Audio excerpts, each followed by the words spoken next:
এখন হালকা কিছু ন্যায় বিচার পাওয়া যাচ্ছে, যেমন তারেক জিয়াকে সাজা থেকে মুক্তি দিয়ে দিয়েছে, ডাক্তার জোবাইদা রহমানকে খালাস দিয়ে দিয়েছে, বেগম জিয়াকে খালাস দিয়ে দিয়েছে। আমরা চাই ন্যায় বিচার যেহেতু এখন চলছে, 27 তারিখে এটিএম আজহারকেও মুক্তি দেওয়া হোক। এটা চান কারা কারা দেখি? লিল্লাহি তাকবীর।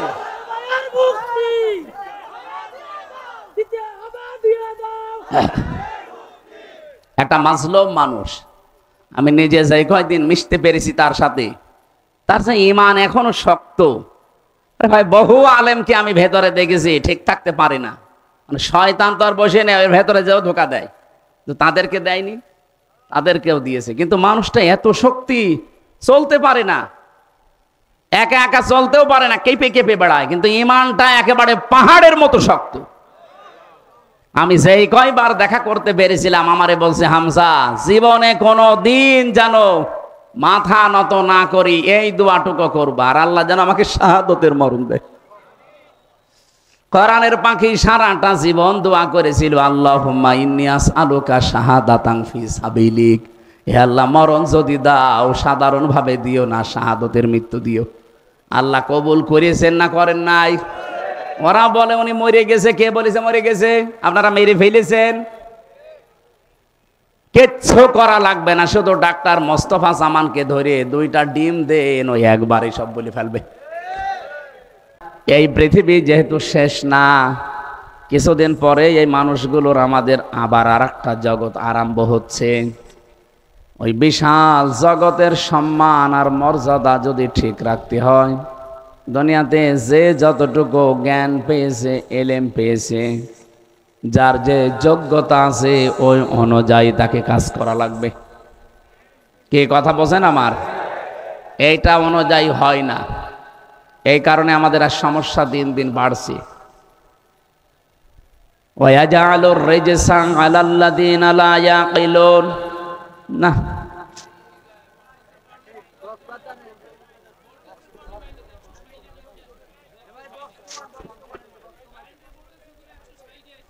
আপনি মাইক চালান নাকি চালান? আপনারা ব্যবসা করতে বলে কি? যে যে বিষয়ে যাবে সেই বিষয়ে তার এক্সপার্ট থাকা লাগবে, খালি ব্যবসা করে খেলে হবে?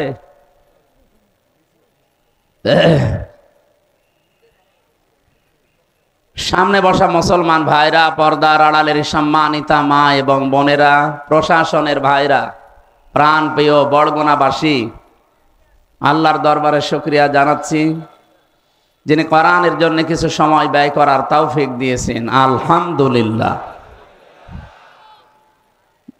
বিশ্বনবী জানিয়েছেন, 3টা কাজে যদি কেউ সময় এবং সম্পদ ব্যয় করে, কিয়ামতের দিন তার হিসাব আল্লাহর কাছে দেওয়া লাগবে না। আপনি হিসাব বোঝেন? একই দুদকের হিসাব পেয়েছেন যে ধরলাম 2-4 লাখ টাকা দিয়ে আস্তে করে বের হয়ে চলে আসলাম, আল্লাহর হিসাবে কি চুল পরিমাণ ছাড় আছে? না। আর কোন নিয়ামত আপনি বাদ দিতে পারবেন না। সুম্মা লা তুসআলুন্না ইয়াউমাইদিন আনিন নাঈম, একটা নিয়ামত বাদ যাবে না। যা পেয়েছেন দুনিয়ায় প্রতিটি নিয়ামতের পুঙ্খানুপুঙ্খানু হিসাব দেওয়া লাগবে। এমনকি যে কথা বলতে পারেন, এটাও নিয়ামত। কি কথা বলেন না? বিজ্ঞান এখন প্রমাণ করছে, কথা মানুষ যে বলে, এক একটা কথা তৈরি হতে কমপক্ষে 27টা স্তর পার করা লাগে এই কণ্ঠের ভেতরে। একটার পর একটা স্তর পার করে 26 নাম্বার শেষ হয়, 27 নাম্বারে এসে আল্লাহ তাকে যে কণ্ঠটা দিয়েছেন, ওই কণ্ঠে যে কথাটা মানায় ওই রকম কণ্ঠ স্বর বের করে দেয় এই 27 নাম্বারে এসে। আর হাদিস হচ্ছে, প্রত্যেকটি স্তরে একজন করে ফেরেশতা বসে আছে। এই ফেরেশতারা যদি দায়িত্ব পালন না করে, আপনি যত ধনী মানুষ হন কথা বলতে পারবেন না, শুধু গো গা শব্দ হবে। সুতরাং যে আল্লাহ এই কথা বলার মতো এই নিয়ামতটা দিয়েছেন, তার শুকরিয়া আদায় করছি এই কথা দিয়েই। বলেন আলহামদুলিল্লাহ। দরুদ আর সালাম পাঠ করি আমাদের নবী, মানবতার মহান শিক্ষক মুহাম্মাদুর রাসূলুল্লাহ সাল্লাল্লাহু আলাইহি ওয়াসাল্লামের প্রতি। সম্মানিত ভাইরা, যেহেতু তিনটা জায়গায় সম্পদ এবং সময় ব্যয় করলে জবাব দেওয়া লাগবে না, তার ভেতরে এইটা একটা। নবীজি বলেন, কোরআন প্রচারে, কোরআন প্রসারে, কোরআন শিক্ষায়, কোরআন কায়েমে, এই চার জায়গায় যারা দুনিয়ায় সম্পদ এবং সময় ব্যয় করে, কিয়ামতে তার জবাব আল্লাহ নেবেন না। শব্দ বললাম কয়টা? চারটা। বলেন বলেন। শুধু কোরআন শিক্ষাই না, শুধু কোরআন বোঝার জন্য না, কোরআন প্রচারের জন্য না, এটা কায়েম করার জন্য আপনাকে চেষ্টা করা লাগবে। সূরা বাকারা প্রথম নাম্বার পারা 18 নাম্বার পৃষ্ঠার 4 নাম্বার লাইনের 121 নাম্বার আয়াতের প্রথম অংশে আছে, আল্লাযীনা আতাইনাহুমুল কিতাবা ইয়াতলুনাহু হাক্কা তিলাওয়াতি। রব্বুল আলামিন বলেন, দুনিয়ায় যাদেরকে আমি কিতাব দিয়েছি, এই মানুষগুলো আমার এই কোরআন হক আদায় করে তেলাওয়াত করে। কি করে? শব্দটা যেহেতু তেলাওয়াত, এই শব্দ নিয়ে আমি চিন্তা ভাবনা করেছিলাম। পড়া কোরআন শরীফের ভেতরে আমি 3টা শব্দ পেয়েছি কোরআন পড়ার ব্যাপারে, করাআ, রাতালা আর তালাওয়া। কয়েকদিন আগে আমি মালয়েশিয়া একটা অনুষ্ঠানে ছিলাম, ডক্টর জাকির নায়েক হাফিজাহুল্লাহ, ওনার 13 খণ্ড লেকচার আমি বাংলাদেশ থেকে থাকাকালীন পড়েছিলাম। এর ভেতরে একটা লেকচারে 7 নাম্বার খণ্ডের 12 নাম্বার পৃষ্ঠা উনি এই হাক্কা তিলাওয়াতের ব্যাখ্যা লিখেছেন, প্রায় 12-13 পৃষ্ঠা লিখেছেন। আমি যেহেতু যেটা পড়ি ওইটা নোট করে রাখি আগে, গুরুত্বপূর্ণ মনে হলে। হাক্কা তিলাওয়াতি ওখানে 4টা বিষয় নিয়ে এসেছে।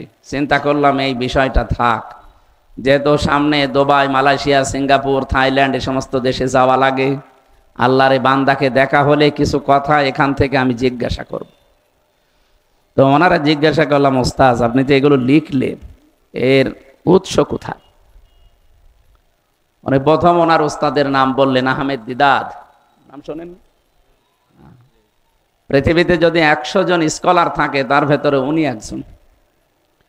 মানে উনি কোথায় পেয়েছেন?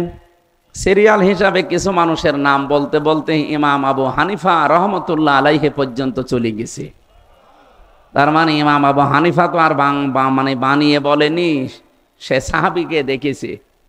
4 জন সাহাবীর সাথে তার সাক্ষাৎ হয়েছিল, তিনি সাহাবীদের কাছ থেকে শুনেছিলেন। আর সাহাবীরা যদি ব্যাখ্যা করে কার কাছে? রাসূলুল্লাহর কাছে। ওনারা রাসূল থেকে না শুনে আন্দাজে ব্যাখ্যা করেছে। বলেন বলেন।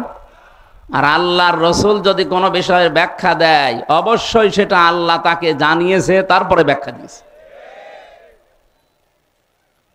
আল্লাহ রাব্বুল আলামিন কোরআনে কারিমে সূরা নজমের ভেতরেও গ্যারান্টি দিয়েছেন, আমার নবী যদি নিজের মন মতো কোনো ব্যাখ্যা আপনাদেরকে শুনিয়ে দিত, আমি বিশ্ব নবী মুহাম্মদুর রাসূলুল্লাহকে জানিয়েছি।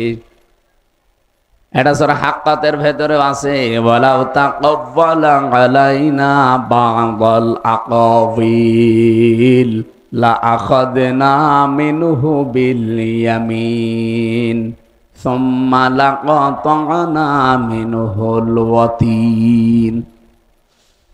আমার নবী যদি আমার কোরআনের ভেতরে কোনো কথা নিজের মন মতো চালিয়ে দিত যে এইটা আল্লাহ জানিয়েছে, অথচ আমি ওই রকম ব্যাখ্যা নবীকে জানাইনি, যদি মন গড়া কোনো কথা বলে চালিয়ে দিত আমার নামে, এত আদরের নবীকে কি করতাম জানো?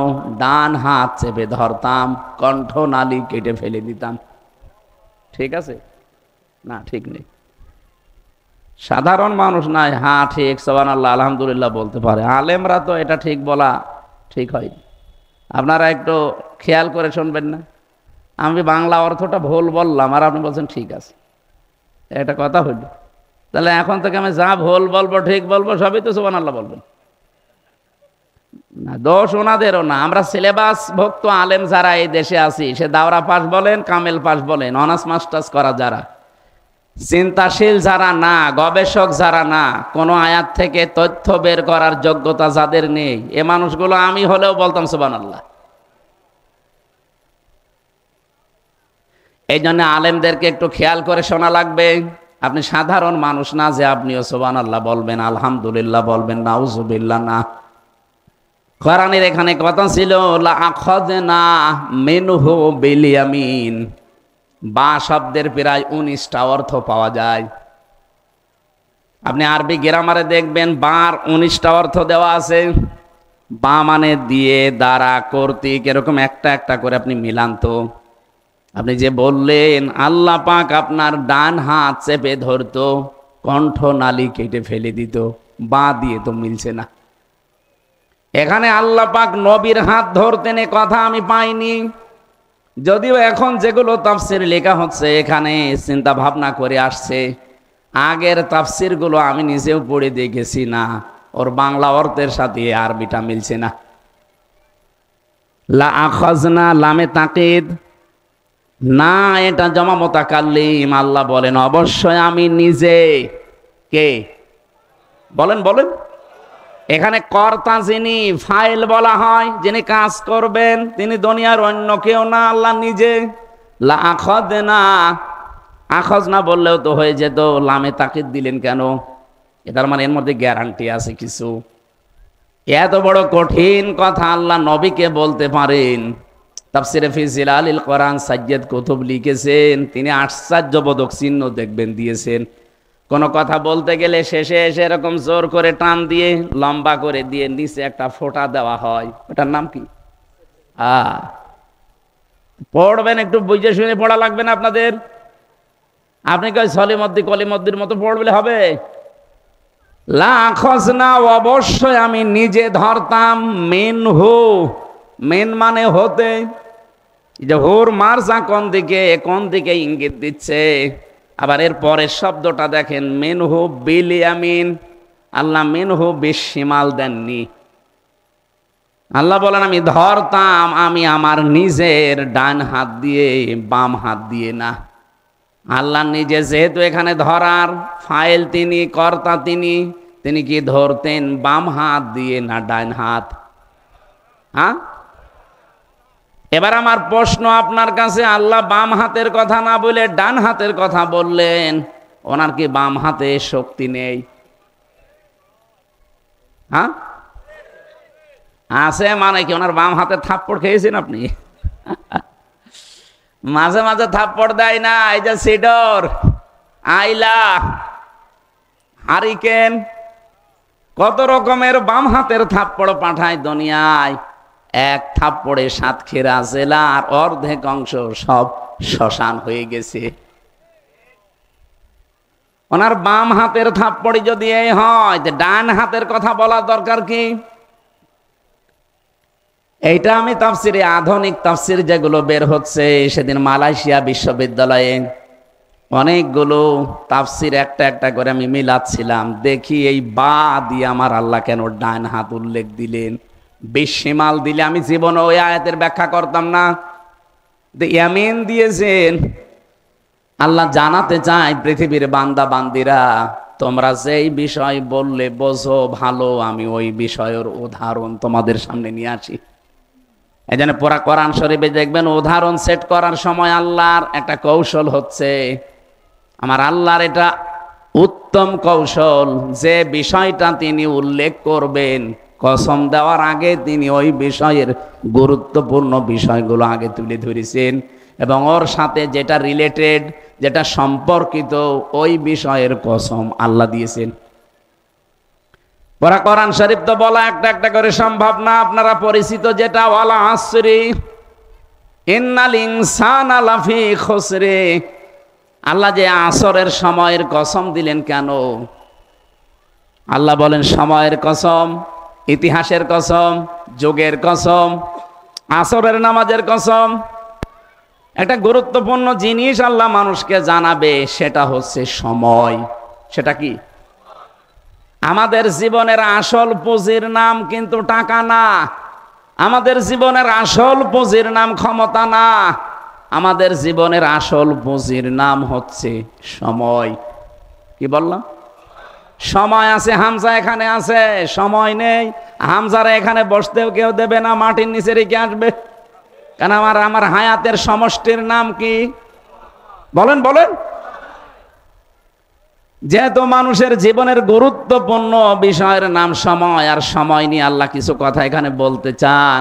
ইন্নাল ইনসানা লাফি খুসর, অবশ্যই অবশ্যই তামাম দুনিয়ার যত মানুষ সবাই ক্ষতির ভেতরে।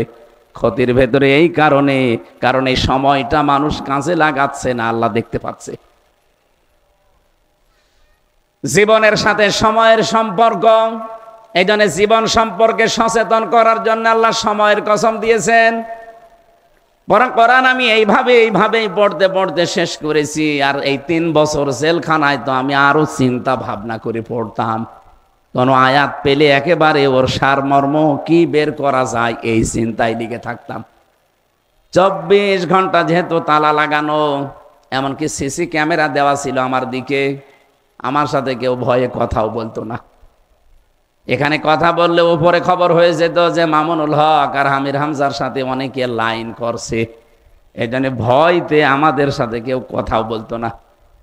সময়টা যেহেতু কাজে লাগানো লাগবে, আর কবে বের হব কিনা তাও তো জানতাম না। মাঝে মাঝে মনে হয় জেল থেকে লাশ হয়ে চলে যাওয়া লাগবে, কারণ বহু মানুষ আমার সামনে দিয়ে এভাবে বের হয়ে চলে গেছে। সারা দিন সারা রাত একটাই খালি চিন্তায় থাকতাম, দেখি কোনো নতুন তথ্য এখান থেকে নিয়ে আসা যায় কিনা। মাঝে মাঝে কারারক্ষী যেটাই পড়তো অধিকাংশ সব হিন্দু, সুব্রত বালা, দেবদুলাল, আশিক কুমার, নয়ন ঘোষ, নাম শুনে বোঝা যাচ্ছে আল্লাহর ওলি। ওর কাছে তারা আলেম জালেম নেই। মাঝে মাঝে ওই দূর থেকে ইশারা দিয়ে বলতাম যে সব সময় তো তালা লাগিয়ে রাখেন এতটুকু একটা ঘরে, এদিকে 3.5 হাত, এদিকে 2.5 হাত, কবরের মতোই প্রায়। 24 ঘন্টা এভাবে একটা মানুষ যোগাযোগ বিচ্ছিন্ন করে দিয়েছেন আপনারা। 3 বছর আমি পারিবারিক কারো কাছে কথা বলতে পারি নাই দুনিয়ায়, এরকম কঠিন অবস্থায় কবরের ভেতরেই প্রায়। কারাগার একটা জিন্দা কবরের মতো, যদি যোগাযোগ বিচ্ছিন্ন করে দেওয়া যায়, কারণ ওটা একটা আলাদা জগৎ। একদিন একজনকে বললাম যে ভাই, ওই দূর থেকে ইশারা দিয়ে বললাম, কারণ এই আওয়াজ তো পারবে না, ওই কথা যদি কাছে এসে বলে তখন ধরে ফেলবে। একটা কাজ করেন, আপনি আমার একটা বই এনে দেন, একটু পড়ি। আল্লাহর ওলি বই নিয়ে এসেছে, বঙ্গবন্ধুর আত্মজীবনী। ওই বই পড়ে করবো না, এর ভেতরে জ্ঞান আছে। পরের সপ্তাহে একটা বই নিয়ে এসেছে, বঙ্গবন্ধুর ছেলেবেলা। আচ্ছা, আপনি আর বই পান না? সুন্দর সুন্দর বই আছে, বঙ্গবন্ধু কর্নারে। পরের সপ্তাহ 3 সপ্তাহ মানে 21 দিন পর একটা বই দিয়ে গেল, বঙ্গবন্ধুর ছেলেবেলা, বঙ্গবন্ধুর চীন সফর, ছেলেবেলার আত্মজীবনী। কি আছে এর ভেতরে পড়েন। আমি একটা অনার্স মাস্টার্স করা মানুষ, ওই বই পড়ে সময় নষ্ট করার সময় আছে আমার? ওখান থেকে যদি কিছু পাওয়া যেত সেইটা পড়তাম। ওনারে বললাম আপনার এইটা দিয়ে হবে না, আপনি এটিএম আজহারুল ইসলামের কাছে যান, ওই হিমেল বিল্ডিং এ থাকে। কে বলে? হ্যাঁ, ওনার কাছে যে বলবেন যে হামজা বই চেয়েছে। বই কারে বলে আপনি দেখবেন। বলছে না, আমি ওনার কাছে যেতে পারবো না। ঠিক আছে। কয়েকদিন পরে আশরাফুল এই নামে একটা কারারক্ষী পেলাম, নাম বুকের ওপরে লেখা আছে। মনে করলাম যাই হোক, অন্তত ইমান আছে, এ অন্তত কথা শুনলে শুনতে পারে। আজহার সাহেবের কাছে গিয়ে বলেছে হামজা বই চেয়েছে। আল্লাহর বান্দা, আমার মনে হয় আল্লাহ ইশারা দিয়েছে, ওনার কাছে প্রায় 300-র উপরে বই আছে। জামাত ইসলামী বাংলাদেশ এবং ইসলামী ছাত্র শিবিরের যারাই জেলে ছিল, অধিকাংশ মানুষ তার কাছে বই রেখে এসেছে। মাওলানা মতিউর রহমান নিজামী রহমতুল্লাহ আলাইহি, শহীদ আব্দুল কাদের মোল্লা রহমতুল্লাহ আলাই, শহীদ কামারুজ্জামান রহমতুল্লাহ আলাই, শহীদ আল্লামা দেলাওয়ার হোসাইন সাইদি রহমতুল্লাহ আলাই। একটা একটা করে তারা বিদায় নিয়েছে। বইগুলো কি করবে? সব ওনাকে দিয়ে এসেছে। এই জন্য ওনার ঘরে শুধু বই। ঈদের দিন একটু ছেড়ে দেয়। ঈদের দিন ছাড়া পেয়েই গেলাম ওনার ঘরে, যে দেখছি বই ঘর না, এটা লাইব্রেরি বানিয়ে রেখেছে। আল্লাহর বান্দায় 13টা বছর ভেতরে আছে, আমার মনে হয় 13 বছরে জ্ঞান চর্চায় আছে। বাইরে যাই ছিল, যেহেতু সময় সাংগঠনিক কাজে দিয়েছে, ভেতরে তো কাজ কাম নেই, 24 ঘন্টা উনি কোরআন আর হাদিস নিয়ে পড়ি আছে। আমারে বই দিয়েছিল প্রোডাক্টিভ মুসলিম, যে এটা পড়বে, ফি জিলালিল কোরআন, তাফহিমুল কোরআন। একটা একটা করে যতগুলো বই ওনার কাছ থেকে পেয়েছিলাম, নিয়ে এসে মিলাতাম, দেখি কিছু এখান থেকে বের করতে পারি কিনা। আর পাশে তো একজন সাহায্যকারী আমি পেয়েছিলাম, আল্লামা মামুনুল হক হাফিজাহুল্লাহ। আল্লাহরে বান্দার বহু শ্রম আমার প্রতি আছে, আমি ঋণী তার কাছে। আল্লাহ যেন তাকে সর্বোচ্চ মর্যাদা দান করেন দুনিয়া আখিরাতে। আর একজনের কথা আমি বলতে পারবো না কোনোদিন, তারেক জিয়া সাহেবের পিএস মিয়া নুরুদ্দিন অপু, এই যে শরীয়তপুরে বাড়ি। আল্লাহর বান্দা বহু সাহায্য করেছে ভেতরে। এরা কয়েকজন না থাকলে আমার মনে হয় কষ্ট আমার আরো 100 গুণ বেড়ে যেত। কারণ ভেতরে তো কেউ কারো না, প্রত্যেকেই কবরের মতো মনে হয় কবরে আছে। ওখান থেকে শব্দগুলো মিলিয়ে যেটা আমি নিজে পড়ে পেয়েছি সেইটাই শোনাচ্ছি। আল্লাহ নিজে ডান হাতের নাম দিয়েছেন, বাম হাতের নাম দেননি এই কারণে, কারণ আমরা দেখি সচরাচর আমরা ডান হাতে শক্তিশালী কাজগুলো করি আর বাম হাতে নরমাল কাজগুলো। কথা বোঝেন? আমরা যেহেতু ডান হাত দিয়ে কোনো ভারী জিনিস তুলতে হলে ব্যবহার করি, কোনো পাতলা জিনিস হলে ডান হাত ব্যবহার না বাম হাত দিলেও হয়। আল্লাহ বোঝাতে চেয়েছেন আমি কিন্তু ডান হাত দিয়ে ধরতাম, মানে নরমালে না, শক্তভাবে ধরতাম। শুধুমাত্র ধরেই শেষ করে দিতাম না, সুম্মা লাকাতানা মিনহুল ওয়াতিন। আমার নবী যেটা দিয়ে কথা বলে এই কণ্ঠনালীটা কেটে ফেলে দিতাম। ফামা মিনকুম মিন আহাদিন আনহু হাজিজিন। আর এই ব্যাপারে তোমাদের কেউ ছিল না যে তাকে বাঁচাতে পারে। আপনি কথাগুলোর ওজন টের পাচ্ছেন? কাকে বলছে? এটা হামজাকে না, এটা হেলালিকে না, এটা সুলতানকে না, এটা বলছে সরাসরি মুহাম্মদুর রাসূলুল্লাহকে। আল্লাহর পরে যার স্থান, সেই মানুষকে আল্লাহ এত বড় ধমক দিলেন যে আমার কোরআনে এই পৃথিবীতে কেউ কোনো কথা ঢোকাতে পারে নাই। আমার নবীও যদি ঢুকিয়ে বলতো, নবীকেও ছাড়তাম না। লা ইয়াতিহিল বাতিলু মিন বাইনি ইয়াদাইহি ওয়ালা মিন খালফি তানজিলুম মিন হাকিমিন হামিদ। বলেন আল্লাহু আকবার। আমরা যেহেতু 92% মুসলমান এই দেশে বাস করি, আপনি কোরআনের বিরুদ্ধে কোনো কথা বলে এখানে জীবনেও টিকে থাকতে পারবেন না, এটা 54 বছরে প্রমাণ হয়ে গেছে। কিন্তু এই 3 দিন আমরা একটা দৃশ্য উল্টাপাল্টা দেখছি। নারী কমিশনের নাম দিয়ে যারা চেষ্টা চালিয়েছিল তারা তো ব্যর্থ হয়েছে। গত 3 দিনের ভেতরে দেখলাম কলকাতা থেকে কিছু হিজড়াকে নিয়ে এসে কোরআনের বিরুদ্ধে অলরেডি তারা রাজপথে আজকেও মিছিল করেছে। তারা মিছিল করছে, দেহ আমার, সিদ্ধান্ত আমার। আমি সামনের শুধু 2 জন মহিলাকে চিনতে পেরেছি, বাকি সবগুলো কলকাতার। কারণ এই যে 33 বছর বয়সে আমার 92-তে জন্ম, এখন চলছে 2025।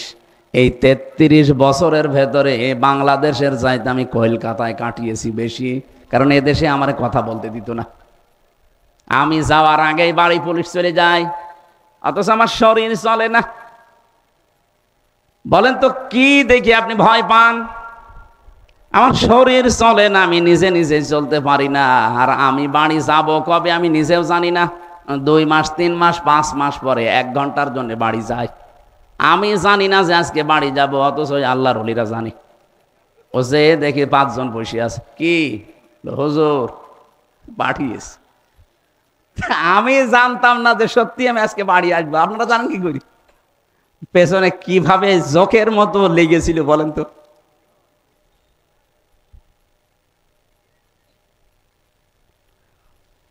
আপনারা যে স্লোগান আজকে দিয়েছেন, দুইজনকে যেহেতু চিনলাম, চিত্র জগতে কাজ করে তারা, আর বাকি সবগুলো কলকাতা থেকে ভাড়া করে নিয়ে আসা, সবগুলোর মাথায় টিপ। তাদের সংস্কৃতি কিন্তু ঠিকই তারা মেনে মিছিল করছে, আর যেই মুসলিম মেয়েদেরকে সামনে পেছনে দিয়েছে এরা নিজের অস্তিত্ব ভুলে অলরেডি মুশরিক হয়ে গেছে। দেহ আমার, সিদ্ধান্ত আমার, এ কথা আপনি বলতে পারেন? এ দেহ কি আপনার নিজের? ডাক্তার আছে, জিজ্ঞাসা করেন তো। মা বাবার দায়িত্ব শুধু বিছানায় থাকা, তাছাড়া বাকি যা দায়িত্ব আপনার মা বাবা আর পালন করে নাই। ওই বীর্যটা যদি ওখান থেকেই নষ্ট হয়ে যেত, আপনার কোন বাবা বলতো যে দেহ আমার? কোরআনে কারীম জানিয়েছে ওই জায়গা থেকে হামসা পর্যন্ত বানাতে পৃথিবীর কারো কোনো অবদান নেই, যা করেছে সব আমার আল্লাহ নিজে। ফালিয়ানজুরিল ইনসানু মিম্মা খুলিকা মিম্মা দাফিকি ইয়াখরুজু মিন বাইনিস সুলবি ওয়াত তারাইব। রব্বুল আলামিন বলেন, মানুষকে একটু নজর করে দেখে না? যারা স্লোগান দিলেন একটু পড়বেন সূরা তারিকটা। আল্লাহ বলছেন মানুষকে নজর করে দেখেন আমি কি দিয়ে বানালাম তারে। বাবার স্ফলিঙ্গ দিয়ে দ্রুত গতিতে বের হয়ে যাওয়ায় নাপাক পানিটা মায়ের রেহেমের ভেতরে আমি আল্লাহ জমা করি। আর এখন ডাক্তার যারা চিকিৎসা বিজ্ঞানীরা এখন দেখছে এই নাপাক পানি আল্লাহ 4টা জিনিস তৈরি করেন: চুল, রগ, হাড় আর পর্দা। মায়ের রেহেমের ভেতরে যে নাপাক পানি আছে, ফি করারিম মাকিন যেটা বলা হয় সুরক্ষিত জায়গা, ওই নাপাক পানিটা দিয়ে আল্লাহ আরো 4টা জিনিস বানায়: রক্ত, গোশত, চর্বি আর চামড়া। 4, 4, 8টা জিনিস এক হয়। আল্লাহ বলেন আমার নাম যে রব, এই রব নামের কারণে আমার বান্দা আর বান্দিকে আমি 5টা জিনিস দান করি। এই তথ্য পাবেন সূরা নাহাল 14 নম্বর পারা, 14 নম্বর পৃষ্ঠা, 13 নম্বর লাইনের 78 নম্বর আয়াতের মাঝের অংশে আছে ওয়াজআলা লাকুমুস সামআ ওয়াল আবসারা ওয়াল আফইদা ইলা আখিরি আয়াত। আল্লাহ তাআলা বলেন আমি শুধু রব নামের কারণে তোকে শ্রবণ শক্তি, দর্শন শক্তি, বাক শক্তি, আকেল শক্তি আর ঘ্রাণ শক্তি, এই 5টা আমি নিজে দিয়েছি, দুনিয়ায় কেউ তোরে দেয়নি। তোর মার বাবার বীর্যনি আমি 4, 4, 8টা জিনিস বানিয়েছিলাম, তো বাকি যে 5টা দিয়েছি নিজের দিকে একটু নজর করে দেখার জন্য। নজর দেওয়ার আরবি আল্লাহ কিন্তু র দিতে পারতেন, না দিয়ে নাজারা দিয়েছেন। র মানেও দেখা, নাজারা মানেও দেখা। ফালিয়ানজুরিল ইনসানু না দিয়ে আল্লাহ নাজারা না দিয়ে র দিলেন না কেন? যারা আধুনিকভাবে তাফসীর করে তারা লিখেছে মানুষ যেন সত্যি চিন্তা করে যে আমি আসলাম কোন জায়গা থেকে, আমার সৃষ্টির অস্তিত্বটা কি ছিল। এই 5টা জিনিস আপনি নিজের দিকে এখন একটু তাকিয়ে বলেন তো, সত্যি আল্লাহ যদি একটাও কম দিত আপনি কি পূর্ণাঙ্গ মানুষ হয়ে আসতে পারতেন? আল্লাহ আমাকে যদি দর্শন শক্তি না দিত, চেহারা আমার যতই সুন্দর হোক ওই বোতলের মতো। এখন স্লোগান চলছে না ঠান্ডা না বোতল, ও বোতলের মতো যতই আমার চেহারা সুন্দর হোক, বলেন তো চোখ যদি না থাকতো আমার এই মানুষকে বোতল বলেও ডাকতো, বলতো কানা বোতল। কানা বোতল বলতো না?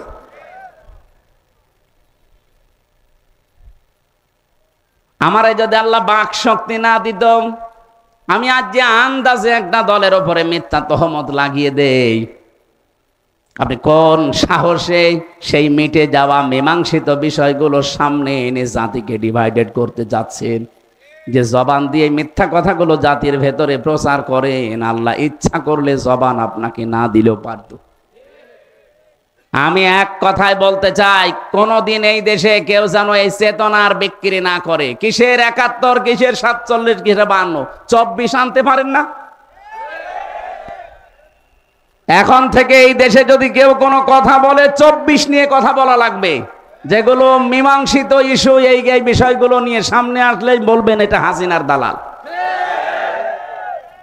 আপনি কোন কারণে সেই 54 বছরের আগের ইতিহাসটি নিয়ে আনেন? আপনি ওই সময় কয় কেজি ছিলেন বলেন? আপনি তো কেছি না, আপনার মা বাবার বিয়েও হয়নি। আমি আশা করব আমি কি ইঙ্গিত দিয়েছি আপনি বুঝেছেন, কারণ এই কয়জন মানুষ না, এটা রেকর্ড হচ্ছে, সারা পৃথিবী যাচ্ছে। সবাইকে উদ্দেশ্য করে বলতে চাই, এই দেশে যদি কেউ সামনে রাজনীতি করতে চান, 24 নিয়ে রাজনীতি করা লাগবে। এখনো পর্যন্ত অনেকে 24কে স্বীকার করে না। এই যে ফজু পাগলা একজন আছে কিশোরগঞ্জের, না আসলে একটা পাগলা, ওরে মনে হয় বাইরে রাখা এখন এই দেশের জন্য সমস্যা হয়ে দাঁড়িয়েছে, ওরে রাখা দরকার পাবনায়। তাও পাবনায় যেখানে সেখানে হবে না, হেমায়েতপুরে রাখা লাগবে। এক কথা বলছেন, ওই রকম মাথা নিয়ে বাইরে থাকলে তো সমস্যা করবে। আবার বলে আমি বীর মুক্তিযোদ্ধা। তা আপনি যদি 71-এ যুদ্ধ করে বীর মুক্তিযোদ্ধা হন, এই 24 সালে যারা যুদ্ধ করেছে এরাও তো বীর মুক্তিযোদ্ধা। এদের কথা মানতে চান না কোন কারণে? না, আর চেতনা বিক্রি করা দেশে চলবে না। চেতনা এখন আমাদের 24-এর, যে 24 নিয়ে 2732 জন মানুষ জীবন দিয়ে গেল, এদের জীবনের মূল্য সামনে দেখানো লাগবে। এরা জীবনটা এই জন্য দিয়েছিল যে আমাদের দেওয়ালে পিঠ ঠেকে গেছে বৈষম্যের শিকার হতে হতে। অথচ 15.5 বছরে আমরা দেখেছি বহু মানুষ এরপর ওই ভাঙ্গা হাড়ি শুধু বাজিয়েছে। সামনে এই কাজ যারা করবে, আল্লাহর কসম তারাও হাসিনার মতো মরবে। সব বাদ দিয়ে দেন, আপনি 24কে ধারণ করিয়ে গিয়ে যান, দেশটা দাঁড়িয়ে যাবে। মালয়েশিয়া, সিঙ্গাপুর মাত্র 2004 সালের পর থেকে তারা দাঁড়িয়ে গেল। কতগুলো দেশ ঘুরে আসলাম, তারা আমাদের পরে স্বাধীন হয়ে দাঁড়িয়ে গেছে। আর 54 বছরে আমরা দাঁড়াতে পারি না, শুধু ওই পেছনের ইস্যু টেনে আনার কারণে। আপনি যাদের উপরে দোষ দেন, মন থেকে বলেন তো, এই মানুষগুলো কি একটাও 71-এর অপরাধী আপনি খুঁজে পাবেন না?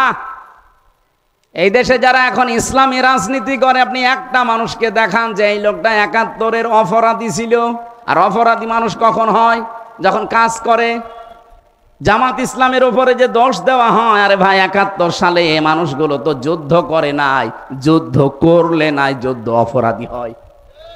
যুদ্ধ অপরাধীর সংজ্ঞা জানেন আপনি? যুদ্ধ করলে সেই লোকটা নাই যুদ্ধ অপরাধী হবে। এরা তো যুদ্ধ করেও নাই, সাপোর্টও দেয় নাই, কোন দেশের পক্ষে ছিল না। আজ আপনি এই 54 বছর পরে যেটা বুঝছেন, এই মানুষগুলো 54 বছর আগে ওইটা বুঝেছিল। ভারত এখন মসজিদ ভাঙে, ভারত এখন কতগুলো মসজিদ ভেঙেছে দেখেছেন? ওয়াকফ আইনের নামে তারা মুসলমানদের হাজার হাজার বিঘা সম্পত্তি সব অবৈধভাবে নিয়ে নিচ্ছে। তামাম দুনিয়ার মানুষ এখন দেখছে যে বাংলাদেশের সবচাইতে বড় শত্রু এই ভারত। এটা আমরা এখন দেখে এই 24-এর যারা আছি সব এখন এক বাক্যে, যেমন পাকিস্তানের পক্ষে, ভারতের বিপক্ষে। ওই সময় জামাত ইসলামী বাংলাদেশ বুঝেছিল ওরা যা করতে চায়, এ দেশটাকে ওরা অঙ্গরাজ্য বানিয়ে ফেলবে। আমরা তো গোলাম হতে চাই না। কোরআনে কারিমে আল্লাহ জানিয়েছেন, ফালাকতাহামাল আকাবাতা ওয়া মা আদরাকা মাল আকাবা ফাক্কু রাকাবা আও ইতআমুন ফি ইয়াউমিন যি মাসগাবা। হে নবী, ওরা কিন্তু গিরিপথে যেতে রাজি না, অথচ কঠিন গিরিপথের ভেতর দিয়েই পার হয়ে সফলতা অর্জন করা লাগে। এখানে আকাবা গিরিপথ কি? কঠিন কঠিন সময় জীবনে আসবে, কারণ মানুষকে কঠিন সময়ের ভেতর দিয়ে আল্লাহ বানিয়েছেন। লাকাদ খালাকনাল ইনসানা ফি কাবাদ। আল্লাহ বলেন মানুষকে কষ্ট ক্লেশ সহ্য করে করে এ পর্যন্ত ওর জীবনে কোনো দিন কষ্ট সারা কাটেনি। বাবা যেদিন বীর্যটা ফেলে দিয়েছে ওই দিন থেকে ও আরম্ভ করেছে একেবারে মরণ পর্যন্ত ওর এই কাবাদ থাকবে। আপনি চিন্তা করে দেখেন, যেদিন বাবা আমাকে ফেলে দিয়েছে ওই দিন থেকে এক ফোঁটা বীর্যের ভেতরে কম পক্ষে 40 কোটি হামজা তৈরি হওয়ার ক্ষমতা ছিল। আমরা সবাই ওই দিন দৌড় দেওয়া আরম্ভ করেছিলাম মায়ের ওই রেহেমের ভেতরে। কিন্তু কেউ জরায়ুর দেওয়ালের সাথে ধাক্কা লেগে পড়ে গেছে, কেউ যেতে পারেনি। সর্বশেষ আমি ওই পর্যন্ত পৌঁছিয়েছি, হয়তো আমার মতো আরো কেউ পৌঁছাতে পারে। মায়ের রেহেমের ভেতরে জায়গা যদি থাকে, বিজ্ঞান প্রমাণ করছে একবারে 40 কোটি সন্তান ওখান থেকে হওয়া সম্ভব। কিন্তু জায়গা যেহেতু নেই, এই জন্য হয় একটা, হয় দুইটা, হয় পাঁচটা, হয় সাতটা, হয় 13টা পর্যন্ত এই পৃথিবীতে 13টা সন্তান এক মহিলা একবারে জন্ম দিয়েছে ক্যালিফোর্নিয়ায়। একটাই মহিলা 13টা সন্তান একবারে জন্ম দিয়েছে, এর উপরে আর পারে নাই দুনিয়ায় কেউ। আমার মনে হয় মহিলার পেট না, ও একটা গোলা ছিল। 13টা বাচ্চা, আপনি হিসাব করেন তো। এখান থেকে আল্লাহ যদি আমারে ধাক্কা দিয়ে ফেলে দিত যে তোর আর দুনিয়ায় সে কাজ নেই, যা এখান থেকে পায়খানায় চলে যা, টয়লেটে চলে যা, আসতে পারতেন নাকি আল্লাহ পারতেন না? 8, 5, 13টা জিনিস যখন এক করে দিলেন, এই কঠিন মুহূর্তগুলো পার না করলে জীবনে সফলতা আসবে না। এই জন্য আল্লাহ প্রশ্নবোধক চিহ্ন দিয়েছেন, অমা আদরাকা মাল আকাবা। হে নবী, আপনি কি জানেন আকাবা কি? এই গিরিপথ কি? এটা আল্লাহ নিজে এবার ব্যাখ্যা করছেন। ফাক্কু রাকাবা, এই কঠিন কাজগুলো আসলে একটা কঠিন, এটা দাসত্ব মুক্তির কাজ হাতে নেওয়া লাগে। কিসের দাসত্ব? এই ভালো করে শুনবেন, গুরুত্বপূর্ণ তথ্য এখান থেকে আসবে। ফাক্কু রাকাবা দিয়েছেন। আল্লাহ পাক বলতে চান, যারা সফল হতে চাও দুনিয়া আখেরাতে, তাদের এই কাজগুলো হাতে নেওয়া লাগবে। 1 নাম্বারে তোমরা মানুষকে দাসত্ব থেকে মুক্ত করবে। এই আয়াতটা যেহেতু 1500 বছর আগে নাজিল হওয়া, তাফসিরে ইবনে কাসিরের ভেতরে দেখবেন এই জায়গাতে শুধু দেওয়া আছে ওই জামানায় যারা দাস দাসী ছিল তাদেরকে মুক্ত করুন।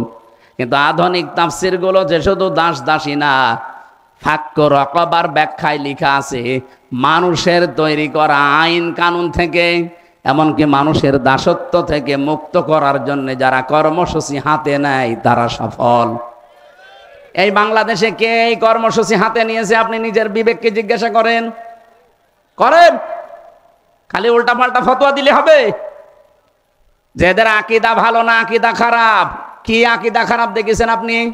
আমি কোরআন শরীফ মাথায় নিয়ে বলতে পারি গ্যারান্টি দিয়ে, 100% গ্যারান্টি দিয়ে, বাংলাদেশে জামাত ইসলামের আকীদা হচ্ছে দেশ আল্লাহর, আইন চলবে আল্লাহর।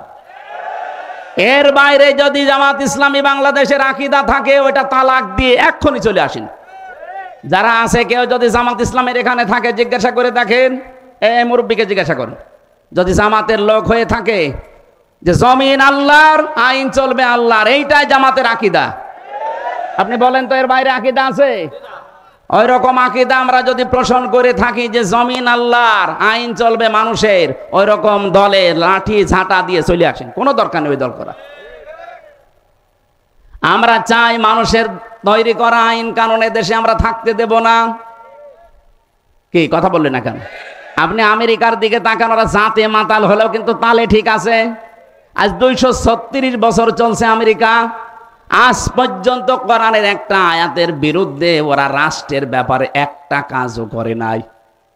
সূরা নেসা 5 নাম্বার পারা 2 নাম্বার পৃষ্ঠার 11 নাম্বার লাইনে 34 নাম্বার আয়াতের প্রথম অংশে এই শব্দটা আজ 234 বছর আমেরিকা মেনে চলে, এই জন্যে দাঁড়িয়ে আছে। আপনি দেখবেন আয়াতটা পড়ে লেখা আছে, আর রিজালু কাওয়ামুনা আলান নিসা, পুরুষ হবে নেতৃত্বদাতা, মেয়েরা হবে তাদের আজ্ঞাবহ। ওরা আজ 236 বছর এইটা মানছে, এই জন্য আজ পর্যন্ত কোন মহিলা ওদের প্রধানমন্ত্রী হতে পারে নাই। জাতে মাতাল হলো তাহলে ঠিক আছে, ডোনাল্ড ট্রাম্পের মতো একজন মাতালকে তারা বসিয়েছে, এই কথা বলছেন না কেন? কিন্তু কমলা হ্যারিসের মতো এত বড় একটা শিক্ষিতা মেয়ে, এই পৃথিবীতে যদি 1000 বিশ্ববিদ্যালয় থাকে, আপনি র্যাঙ্কিং করবেন, মার্ক করবেন কোনটার পরে কোনটা। আমি আন্তর্জাতিক বিশ্ববিদ্যালয়গুলো গিয়েছি, যে তারা 1, 2, 3, 4, 5 হয় কি করে। বাংলাদেশে কতগুলো বিশ্ববিদ্যালয় আছে বলেন? এই তামাম দুনিয়ায় 257টা দেশ, 257টা দেশে যত ভার্সিটি আছে, যত বিশ্ববিদ্যালয় আছে 1000 বিশ্ববিদ্যালয়ের তালিকা করা হলে বাংলাদেশের একটাও পাওয়া যায় না। মালয়েশিয়ায় কতগুলো আছে, মাত্র একটা পাওয়া গেছে। আমি চিন্তা করলাম যে মানুষগুলো কি করে, কি এরা র্যাঙ্কিং আমরা যেতে পারি না কেন? যতগুলো দেশে গেছি আমি, আগে যাই কোনো ভার্সিটিতে, তাদের গবেষণাগারে, লাইব্রেরিতে, আগে দেখি যে এখানে কি হয়। ওই মানুষগুলো তাহলে কি পড়াশোনা, কি চিন্তা ভাবনা, কোন স্তরে আছে তারা? র্যাঙ্কিংয়ে 1000-এর ভেতরে আমরা নেই। র্যাঙ্কিংয়ে 3-এর ভেতরে 1, 2, 3-এর ভেতরে যেটা আছে এই তামাম দুনিয়ায়, তার ভেতরে কমলা হ্যারিসের পড়াশোনা। কোন জায়গায়, কোন স্তরের মানুষ এই মহিলা? অথচ তারে আমেরিকা আজ পর্যন্ত দেখেন তারে জনপ্রিয় কম নাও মহিলা, কিন্তু প্রধানমন্ত্রী বানাতে রাজি না। ট্রাম্পের মতো একটা মাতালকে বানিয়ে রেখেছে থাক, কারণ ট্রাম্প হচ্ছে পুরুষ আর ওইটা মহিলা। নবীজির হাদিসে এদের পক্ষে একটা হাদিস এসেছে, বিশ্বনবী বলেন লা ইয়াফলিহা কওমুন আল্লাহু আমরহুম ইমরাতুন, বুখারী শরীফের হাদিস।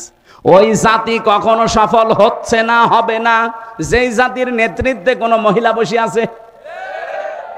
এই ষড়যন্ত্র ওরা আজ পর্যন্ত করে না, এই জন্য দাঁড়িয়ে গেছে। নিজেরা মানে না, কিন্তু আমাদের উপরে ষড়যন্ত্র আজ 54 বছরে চাপিয়ে রেখেছে। এখনো অনেকে চেষ্টা চালাচ্ছে আবার চাপাবে। আমি ইঙ্গিত দিলাম, আপনি বুঝতে পেরেছেন কিনা জানি না, না পারলে এদিকে আসেন, কানের নিচে এমন জোরে 2টা দেব, সব বুঝে ফেলবেন। হুজুর আমি বুঝি না।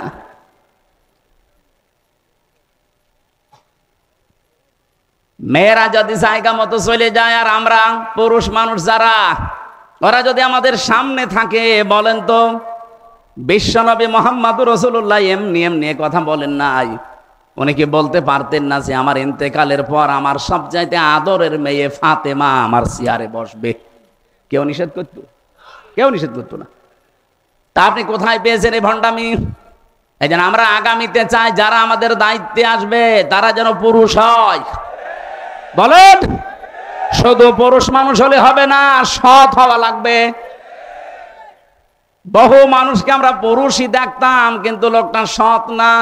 এই জন্য সালমান এফ রহমানের মতো দরবেশ, ওর মাথার চুল থেকে পায়ের স্যান্ডেল পর্যন্ত পুরা সাদা, আমার মনে হয় ভেতরেও সাদা।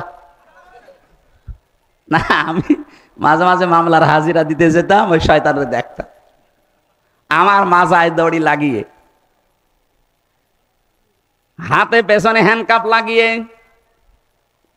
ডান্ডা বেড়ি দিয়ে পায়ের সাথে, ওপরে ওই যে হেলমেট দিয়ে, বুকের সাথে যখন ওই কি কি লাগায় যেন বুকে, বুলেট প্রুফ জ্যাকেট। বলেন তো কি দৃশ্য লাগে ওই সময়। মাজায় দড়ি দিয়ে যখন আমার এই যে ছাগলের মতো, গরুর মতো টেনে নিয়ে যেত, দেখেছি আমি নিজে কয়েকদিন ওই শয়তান দাঁড়িয়ে দাঁড়িয়ে টিপ্পনি কাটে। এখন ওর যা হচ্ছে, আমরাও যদি বলি যা হচ্ছে ঠিকই হচ্ছে। এত বড় একটা ভালো মানুষ মনে হয়তো না যে দরবেশ, নামই কেউ জানতো না, নাম জানতো যে দরবেশ, অথচ 36,000 কোটি টাকা চুরি করিস। 7টা ব্যাংক থেকে 36,000 কোটি। আমার মনে হয় মুরব্বীকে যদি আপনি এখন গুনতে দেন, ও গনতে গনতে জীবন শেষ করে ফেলবে, তাও টাকা গোনা শেষ হবে না। আপনি কি 2-1 টাকা মনে করছেন? 36,000 কোটি। আমার তো এই নাম শোনার পরে নিজে মনে হয় অজ্ঞান হয়ে যায়। অথচ একটা দরবেশ যদি এত টাকা চুরি করে, আর যেগুলো ধরবেশ,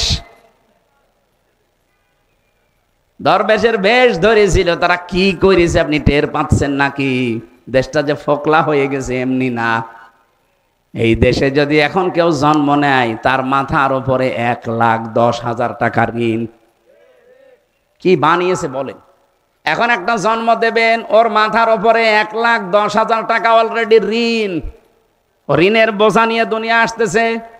অথচ যারা এটা দিয়ে গেল, দেখেন তাদের দিকে। কয়েকদিন আগে সিঙ্গাপুরে ছিলাম, যে তো আমাদের হোটেলে ওঠা লাগে, হোটেল থেকে নিচে নামলে দেখি 2 শয়তান বসে আছে। কি গো? বলছো হুজুর আমি আগেই পালিয়েছি। আপনি পালালেন কেন? আপনার না 620টা বাড়ি, একটা মানুষের যদি 620টা বাড়ি হয়, আপনি চিন্তা করেন তো কত বড় দুর্নীতি করিস। এই পদ্মা সেতুর হিসাব এখন আসতেছে, এটা যেই খরচে বানিয়েছে ওই খরচ দিয়ে 3টা পদ্মা সেতু অলরেডি করা যায়। তাহলে আমার মনে হয় যে চাঁদপুর থেকে যে সেতুটা এখন বানানোর জন্য চিন্তা চলছে, রাজবাড়ী গোয়ালন্দ থেকে যে সেতুটা বানানোর চিন্তা চলছে, পদ্মা সেতুর টাকা দিয়ে এই 2টা সেতু হয়ে যেত যদি মারিং কাটিং না হইতো। এজন্য সৎ মানুষ লাগবে, বিধান লাগবে আল্লাহর, মানুষ লাগবে সৎ। বলেন, আপনি কি মনে করছেন এই স্লোগানটা এরা বানিয়েছে? আল্লাহর আইন চাই, 7 লোকের শাসন চাই, জীবনও না।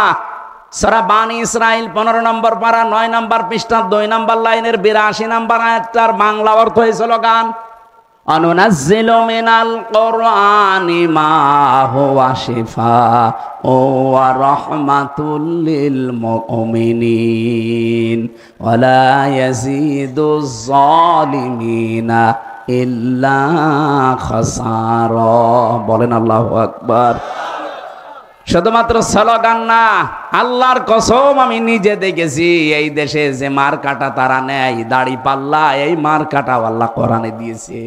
লাকাদ আরসালনা রুসুলানা বিল বাজ্জিনাত ওয়া আনজালনা মাআহুমুল কিতাবা ওয়াল মিজান। আল্লাহ বলেন 3টা জিনিস দিয়ে আমার রাসূলদেরকে আমি দুনিয়ায় পাঠিয়েছিলাম। 1 নম্বরে তাদেরকে আমি কিতাব দিয়েছি, 2 নম্বরে তাদেরকে আমি মুআজিজা দিয়েছি, 3 নম্বরে তাদেরকে আমি ন্যায় এবং ইনসাফের প্রতীক দিয়েছি, যার নাম আমরা মিজান বলি, বাংলা বললে দাড়ি পাল্লা। তারা যে মার কাটা নিয়েছে এইটাও তো সূরা হাদীদের 25 নম্বর আয়াতের মাঝের অংশে। এই মার কাটার ভেতরে কি আছে? লিয়াকুমান নাসু বিল কিসতি। এই লাম ব্যবহার করা হয় 13টা অর্থে। যারা বসে জিজ্ঞাসা করেন লিয়াকুমান নাসু বিল কিসতি, আমি আল্লাহ চাই তারা যেন এই মিজান দিয়ে, দাড়ি পাল্লা দিয়ে, ন্যায় এবং অন্যায়ের মানদণ্ড দিয়ে পৃথিবীর ময়দানে ন্যায় বিচার কায়েম করে। এই জন্য বাংলাদেশের হাইকোর্টের তাকে তাকান, সামনে হাইকোর্টে ন্যায় বিচার আছে কিনা আমি জানি না, কারণ আমি নিজে যখন পাইনি আমি বলবো যে নেই।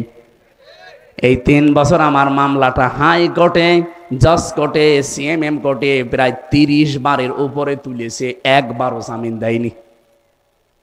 অথচ 5 তারিখের পরে শুধু তুলতে দেরি, জামিন না খারিজ হয়ে গেছি আমি বিচারককে জিজ্ঞাসাও করতে গেলাম, জজ সাহেব এই 3 বছর তো মামলা আপনার কাছে ছিল, তখন তো বললেন না যে না, আজকে আপনি আমার মামলা দেখে বলছেন যে এর ভেতরে কোনো মাল নেই, আমি কি দিয়ে বিচার করব? জামিন না খারিজ করে দিলাম। উনি এটা আমার খাস কামরায় ডেকে নিয়েছিল। পরবর্তীতে আমি যে দেখে উনি এই কথাই বলছিল, হুজুর আপনার কষ্ট হয়েছে আমি জানি, আমার হাত বাঁধা ছিল।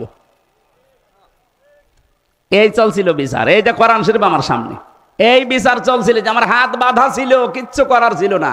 এদেশে আমরা যা আছি 1628 জন মানুষ দায়িত্বে ছিলাম সারা বাংলাদেশের, শুধু একজনের কথা চলতো, বাকি 1627 জন সব পুতুল আমরা।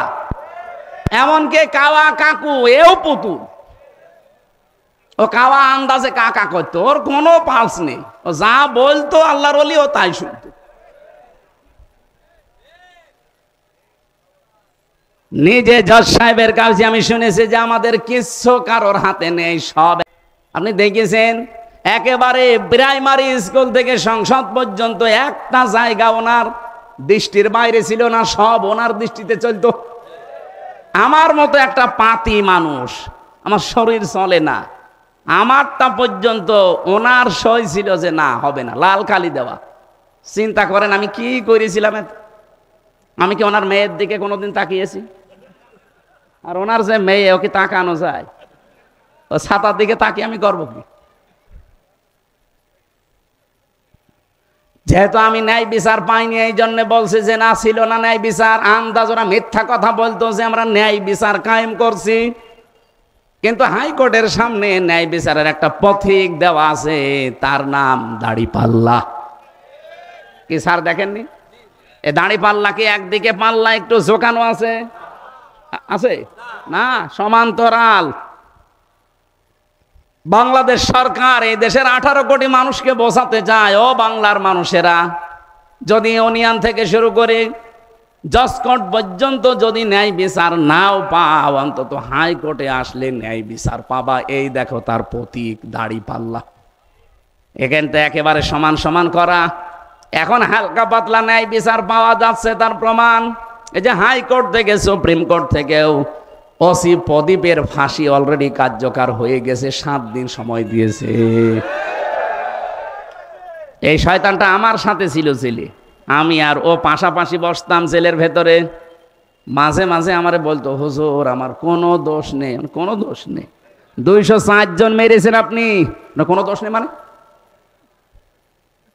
ক্রস ফায়ারের নাম দিয়ে আপনি বিনা কারণে জামাত আর শিবিরের আর বিএনপির লোক মিলে 204 জন আপনি নিজে মেরেছেন।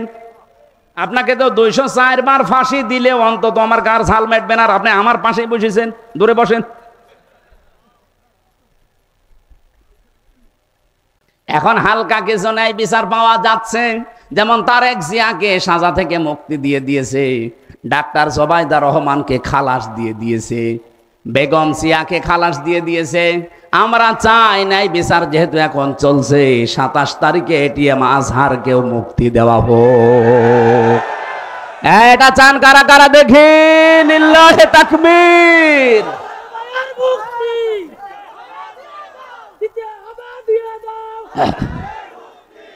একটা মাজলুম মানুষ, আমি নিজে যাই কয়দিন মিশতে পেরেছি তার সাথে, তার যে ঈমান এখনো শক্ত। ভাই বহু আলেমকে আমি ভেতরে দেখেছি ঠিক থাকতে পারি না, মানে শয়তান তো আর বসে নেই, এর ভেতরে যেও ধোকা দেয়। তো তাদেরকে দেয়নি, তাদেরকেও দিয়েছে, কিন্তু মানুষটা এত শক্তি, চলতে পারে না, একা একা চলতেও পারে না, কেঁপে কেঁপে বেড়ায়, কিন্তু ঈমানটা একেবারে পাহাড়ের মতো শক্ত। আমি যেই কয়বার দেখা করতে পেরেছিলাম, আমারে বলছে, হামজা জীবনে কোনো দিন জানো মাথা নত না করি এই দোয়াটুকু করবা, আর আল্লাহ যেন আমাকে শাহাদতের মরণ দেয়। কোরআনের পাখি সারাটা জীবন দোয়া করেছিল, আল্লাহুম্মা ইন্নী আসআলুকা শাহাদাতান ফি সাবিলিক, হে আল্লাহ মরণ যদি দাও সাধারণ ভাবে দিও না, শাহাদতের মৃত্যু দিও। আল্লাহ কবুল করেছেন না করেন নাই? ওরা বলে উনি মরে গেছে। কে বলেছে মরে গেছে? আপনারা মেরে ফেলেছেন। কিচ্ছু করা লাগবে না, শুধু ডাক্তার মোস্তফা জামানকে ধরে 2টা ডিম দেন, ওই একবারে সব বলে ফেলবে।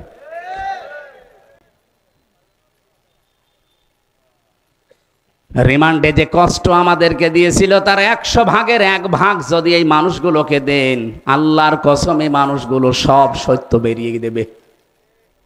আমার মাথার চুল থেকে পায়ের তালু পর্যন্ত 1 ইঞ্চি জায়গা বাকি নেই যেখানে টর্চার করে নাই।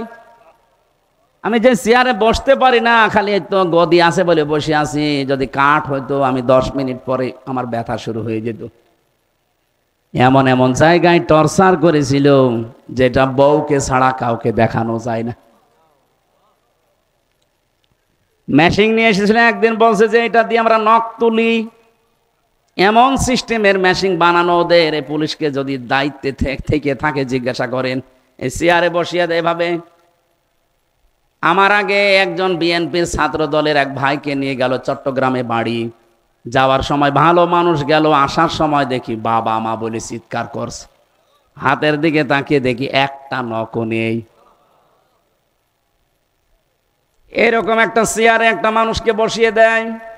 আমি একটা কথা হাফ ও মিথ্যা বলছি না, সব নিজে দেখেছি। রিমান্ডে চেয়ারের সাথে আটকে যদি বসিয়ে রাখে, তাও তো হয় ক্লিপ দিয়ে আটকিয়ে দেয় হাত আর এই গলা আর পা, আপনি নড়তেও পারবেন না। একটা ম্যাচিং নিয়ে আসার পরে ম্যাচিং একটা একটা করে তোলে না, একটা লাগিয়ে দেয় শুধু হাতের সাথে আর পায়ের সাথে। একটা করে টিপ দিলে আস্তে করে সব নখ উঠে চলে আসে। শুধু নখ উঠে আসলেও তো বাঁচা যায়, ওর উপর আবার মোল্লা সল্ট, ওই যে মিহি লবণ আছে পাতলা, ওইটা ছিটিয়ে দেয়। আমার যে অফিসার ছিল সঞ্জয় দত্ত, নিজে আমারে বলছিল, হুজুর দেলাওয়ারের নাম শুনেছেন না, ওই যে শিবিরের, ওরে আমরা লাথি দিয়েছি, বলের মতো পিটিয়েছি।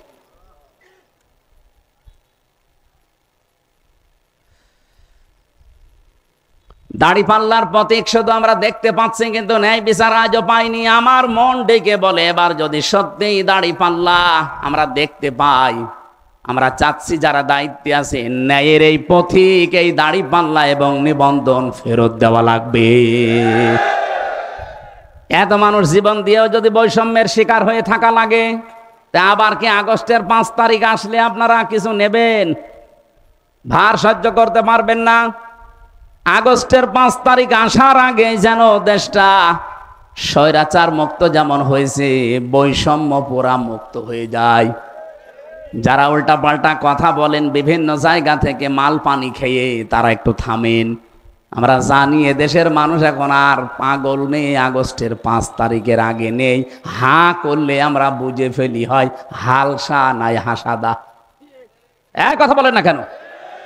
আপনি বাঙালিকে আর কতদিন হাইকোর্ট দেখাবেন? সবই যখন হয়ে যাচ্ছে, আমরা চাই আগামীতে এই ন্যায় বিচারটাও যেন এদেশে কায়েম হয়। এই জন্য আল্লাহর আইন শুধু হলে হবে না, আল্লাহর আইন পালন করার জন্য সৎ লোক লাগবে। ডাক্তার সুলতান আহমেদের মতো মানুষ সামনে 300 নির্বাচিত হবে। এর ভেতরে 151 জন যদি এমন তৈরি হয় যারা কোরআন বুকে নিয়ে সংসদে যেতে পারবে। এক কথা বলে না কেন?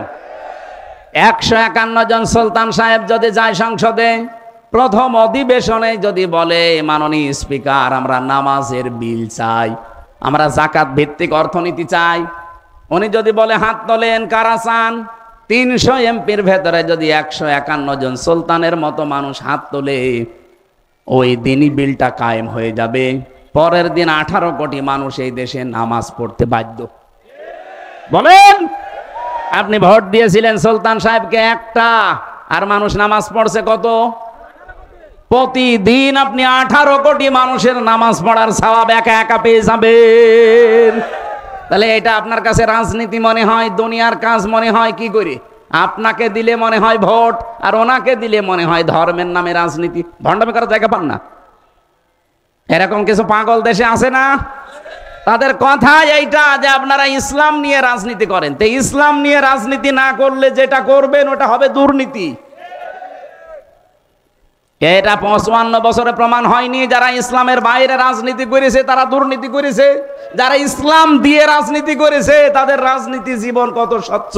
মাওলানা মতিয়ার রহমান নিজামী হাফিজাহ কি রহমতুল্লাহ আলাই, আমার কুষ্টিয়ার নিজে সাক্ষী আমি, যে চিনির মিল আছে, যে আখ সেন্টারের মিল নেই, ওটা স্বাধীনতার পর থেকে আজ পর্যন্ত কোনোদিন লাভের মুখ চোখে দেখে নাই। শুধু একবার লাভ হয়েছিল, যেইবার মাওলানা নিজামী সাহেব মন্ত্রী ছিলেন, ওই একবার। কেন বার এই 54 বছরে হয় না কেন? তার মানে দুর্নীতি হয়। কথা বলেন। এমনকি চুয়াডাঙ্গার দর্শনা যে কেরুজ মিল, চিনির মিল, এই 54 বছরে কোনোদিন লাভ হয়নি। একবার শুধু তারা লাভের মুখ চোখে দেখেছিল, যেইবার শিল্পমন্ত্রী ছিল মাওলানা নিজামী। আমি নিজে ওই সময় তখন ওখানে পড়তাম দর্শনা মাদ্রাসায়। আমার নিজের চোখে দেখা, শুনলাম যে মানুষটা সৎ হলে যে কি হয় নিজে চোখে দেখেছি। মাওলানা নিজামী যাকে পাঠিয়েছেন, এরকম একটা ছোটখাটো মানুষকে, ছোট্ট মানুষকে পাঠিয়ে দিয়েছে। উনি এমডি, উনি রাত 3টার সময় এসে পৌঁছিয়েছে, কাউকে কিছু বলে নাই। সকাল 10টা থেকে যেহেতু ডিউটি শুরু হবে, মেন গেটে যাবার পরে দারোয়ানকে পরিচয়ও না দিয়ে চুরি করে একেবারে গোপনে এসেছে। দারোয়ানকে বলছে যে ভাই আপনার পোশাক আশাকগুলো আমারে দেন, আপনি বাড়ির কাজ করে আসেন। বলা এটা করলে আমার চাকরি থাকবে? বলে চাকরি থাকে না, না থাকে আমি দেখব। গোপন কথা কিছু না বলে পোশাকটা নিয়ে বলছে আপনি ভেতরে থাকেন, এই রুমের ভেতরে আমি দাঁড়িয়ে থাকবো এই গেটের সামনে। গেটের সামনে দিয়ে একটা একটা করে আসে, গাড়ি ঢুকিয়ে দেয়, জিজ্ঞাসা করে ঠিক আছে, হ্যাঁ ঠিক আছে। 10টার সময় অফিস একজন এসেছে, 11টা 40-এ, ওই সময় উনি গেট বলছে না খোলা যাবে না। এই গেট খোলা যাবে না, দারোয়ানের এত ক্ষমতা। আমি এই পুরো প্রতিষ্ঠানের 3 নাম্বার দায়িত্বে আছি, এত বড় একজন মানুষ আমার ঢুকতে দেবেন না? না স্যার, আপনাকে আজকে ঢুকতে দেওয়া যাবে না, কারণ সময় এখন 11টা 40 বাজে, আর আপনার 10টায় আসার কথা। সময়ের জ্ঞান তোমার কাছে শেখা লাগবে। তুই তো কারি করেছে, গালি মন্দ দিয়েছে, রাগ হয়ে গেছে তো ঢুকতে দেয় না। তখন আর কি করবে, বাধ্য হয়ে শেষে বাবা মা তুলে গালি দেবে এমন পর্যায়ে বলছে ঠিক আছে স্যার আপনি যান। দারোয়ানকে বলছে বেটা এবার তোর পোশাক আশাক নিয়ে তুই দায়িত্বে থাক। চলে গেছে ওনার অফিসে, যে ডাক দিয়েছে যে ওই লোকটাকে ডাক দাও ওই অফিসারকে, এসে দেখছে যে তাকে আমি দারোয়ান বলি এতক্ষণ গালিগালাজ করে আসলাম, সেই লোক এখন এমডির চেয়ারে। গত রাত 3টায় এসে পৌঁছিয়েছে, গোপনে কেউ জানে না। পৌঁছিয়ে শেষ ওনারে বলছে আপনি বসবেন না, দাঁড়ান। আপনার মুখে যে আধা হাত দাঁড়িয়ে দাঁড়িয়ে আপনার জন্য না, কারণ এই দাঁড়িয়ে যিনি রেখেছিলেন তিনি জীবনে কোনোদিন কাজে ফাঁকি দেননি। কথা বলছেন? আপনি এত বড় জব্বা গায়ে দিয়ে এসেছেন, এই জব্বা আপনার জন্য না, কারণ এই জব্বা যিনি গায়ে দিতেন মুহাম্মদুর রাসূলুল্লাহ কোনোদিন এরকম কাজে ফাঁকি দেননি। আপনি আমার শুধু পোশাক আশাক দেখেই খারাপ ধারণা করেন, আমার সাইজ ছোট এই জন্য রাগ হয়। আরে ভাই তাকওয়া তো শুধু পোশাকের ভেতরে না, দাড়ির ভেতরে না, টুপির ভেতরে না, তাকওয়া হচ্ছে অন্তরে। আজকে যদি এইটা আমরা ঠিক করতে পারতাম, এরকম সৎ মানুষ বাংলাদেশে খুব বেশি না, মাত্র 1628 জন তৈরি হয়ে যায়, এই দেশটা আল্লাহর কসম মালয়েশিয়ার মতো দাঁড়িয়ে যাবে। আমার কুষ্টিয়া বিশ্ববিদ্যালয়ের বড় ভাই ম্যাজিস্ট্রেট আব্দুল জব্বার মন্ডল, রাজশাহী বাড়ি, বাগমারা থানায়, দেখেছেন না চমক দেখিয়ে দিয়েছে। তারপরও তার পেছনে সেরকম ব্যাকআপ নেই। যদি ব্যাকআপ থাকতো, আর এই মানুষগুলো যা করতে আরম্ভ করেছে, এই সৎ মানুষ যারে বলে, আল্লাহর আইনগুলো দিয়ে যদি সততার সাথে চালাতে পারতো, মাওলানা নিজামী মন্ত্রী হওয়ার পরে যেমন 36 টাকা ফেরত দিয়েছে, বাংলাদেশেও বাজেট শেষ করে টাকা ফেরত দিত। এমনি আল্লাহর আইন চাই, সৎ লোকের শাসন চাই বলি নাই, বলেছি এই কারণে আমরা চাই আগামী বছরে আগামী নির্বাচনে সুলতান আহমেদের মতো মানুষ যেন 300-র ভেতরে 151 জন কোরআন বুকে নিয়ে যেতে পারে। এটা যদি কারো কাছে রাজনীতি মনে হয়, হ্যাঁ এটা আমার রাজনীতি, আপনার যা ভালো লাগে করেন। যদি মনে হয় এটা দুনিয়ার কাজ, হ্যাঁ এটাই দুনিয়ার কাজ। এটা যদি ধর্ম ব্যবসা মনে হয়, এইটাই আমার ধর্ম ব্যবসা। আমি চাই এ কোরআনকে এনার মতো মানুষ বুকে নিয়ে যাবে সংসদে। কথা বলেন না কেন? এতদিন যেতে পারেনি, এই কারণে আমরা এততে পিছিয়ে আছি। আপনি যেতে দেন, 54 বছর তো দেখলেন, যাতা একবার দেখা যায় না একটু। এবার আমরা দেখতে চাই কিনা বলেন তো?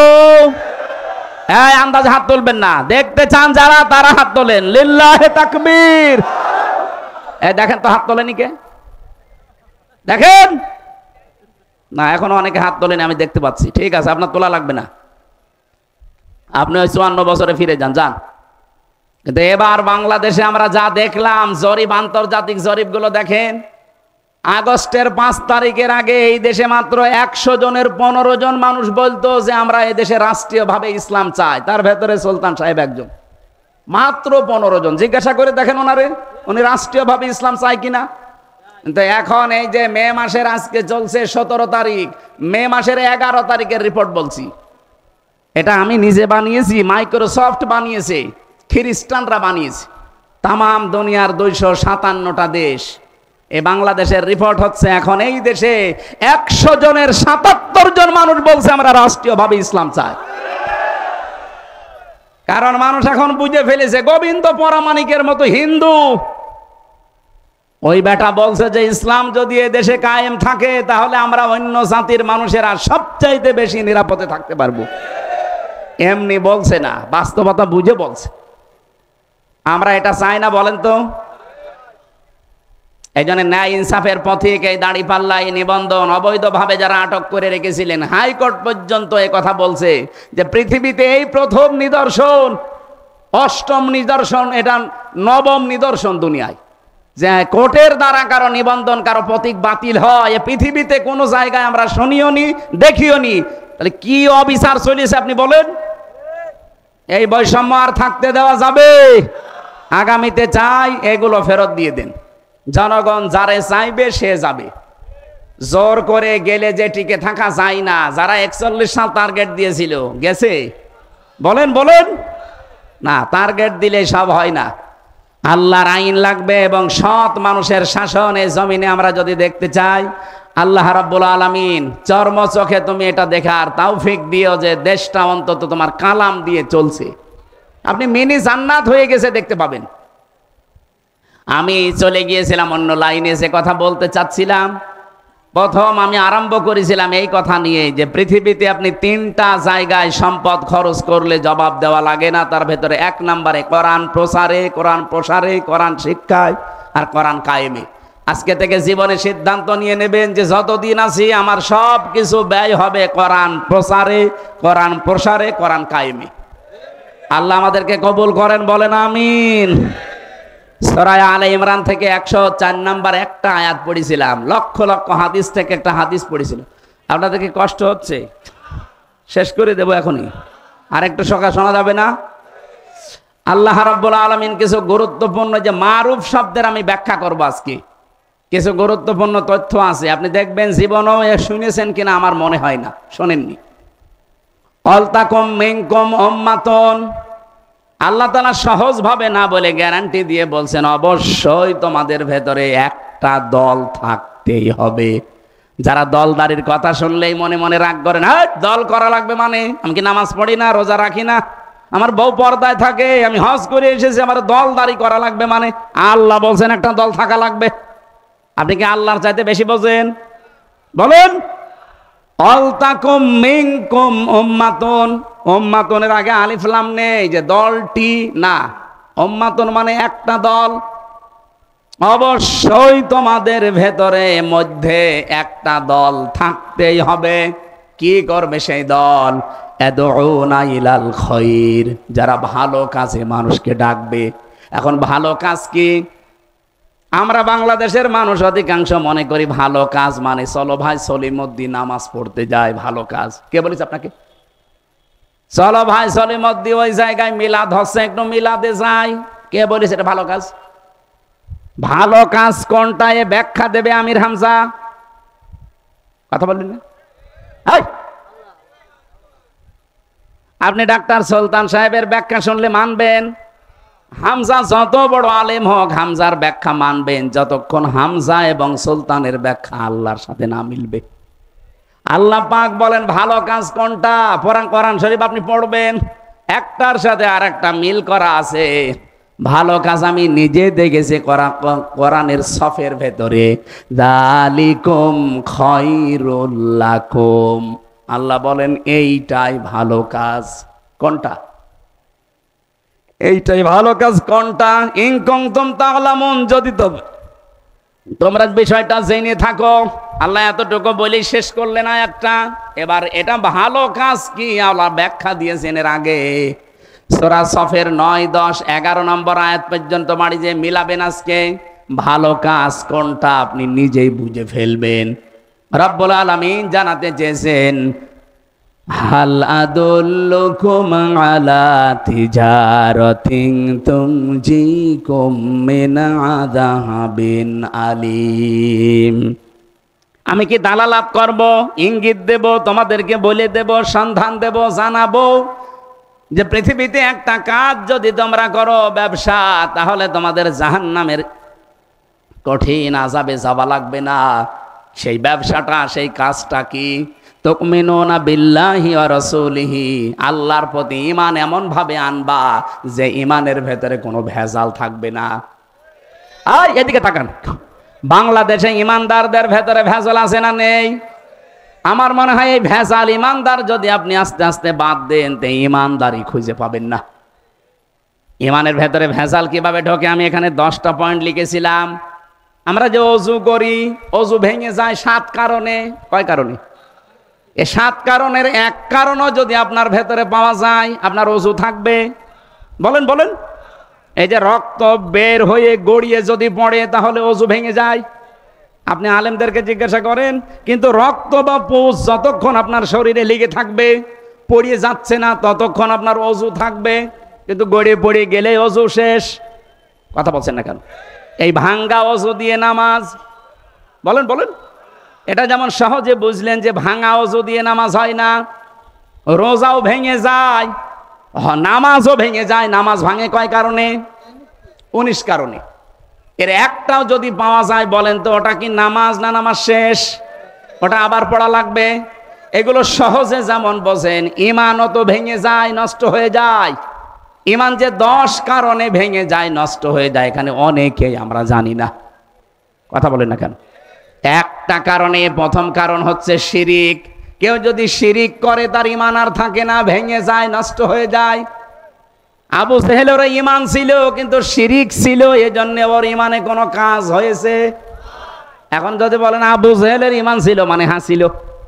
কোরআনের কাছে আপনি আসেন, ওয়ালা ইন সাআলতাহুম মান খালাকাস সামাওয়াতি ওয়াল আরদা লা ইয়াকুলুনাল্লাহ। আল্লাহ বলেন, হে নবী, আপনি যদি আবু জেহেলকেও জিজ্ঞাসা করেন যে আসমান আর জমিন কে বানিয়েছে, ও লা ইয়াকুলুনাল্লাহ, গ্যারান্টি দিয়ে বলবে আল্লাহ বানিয়েছে। তাহলে আল্লাহ আবু জেহেলের ঈমান ছিল না?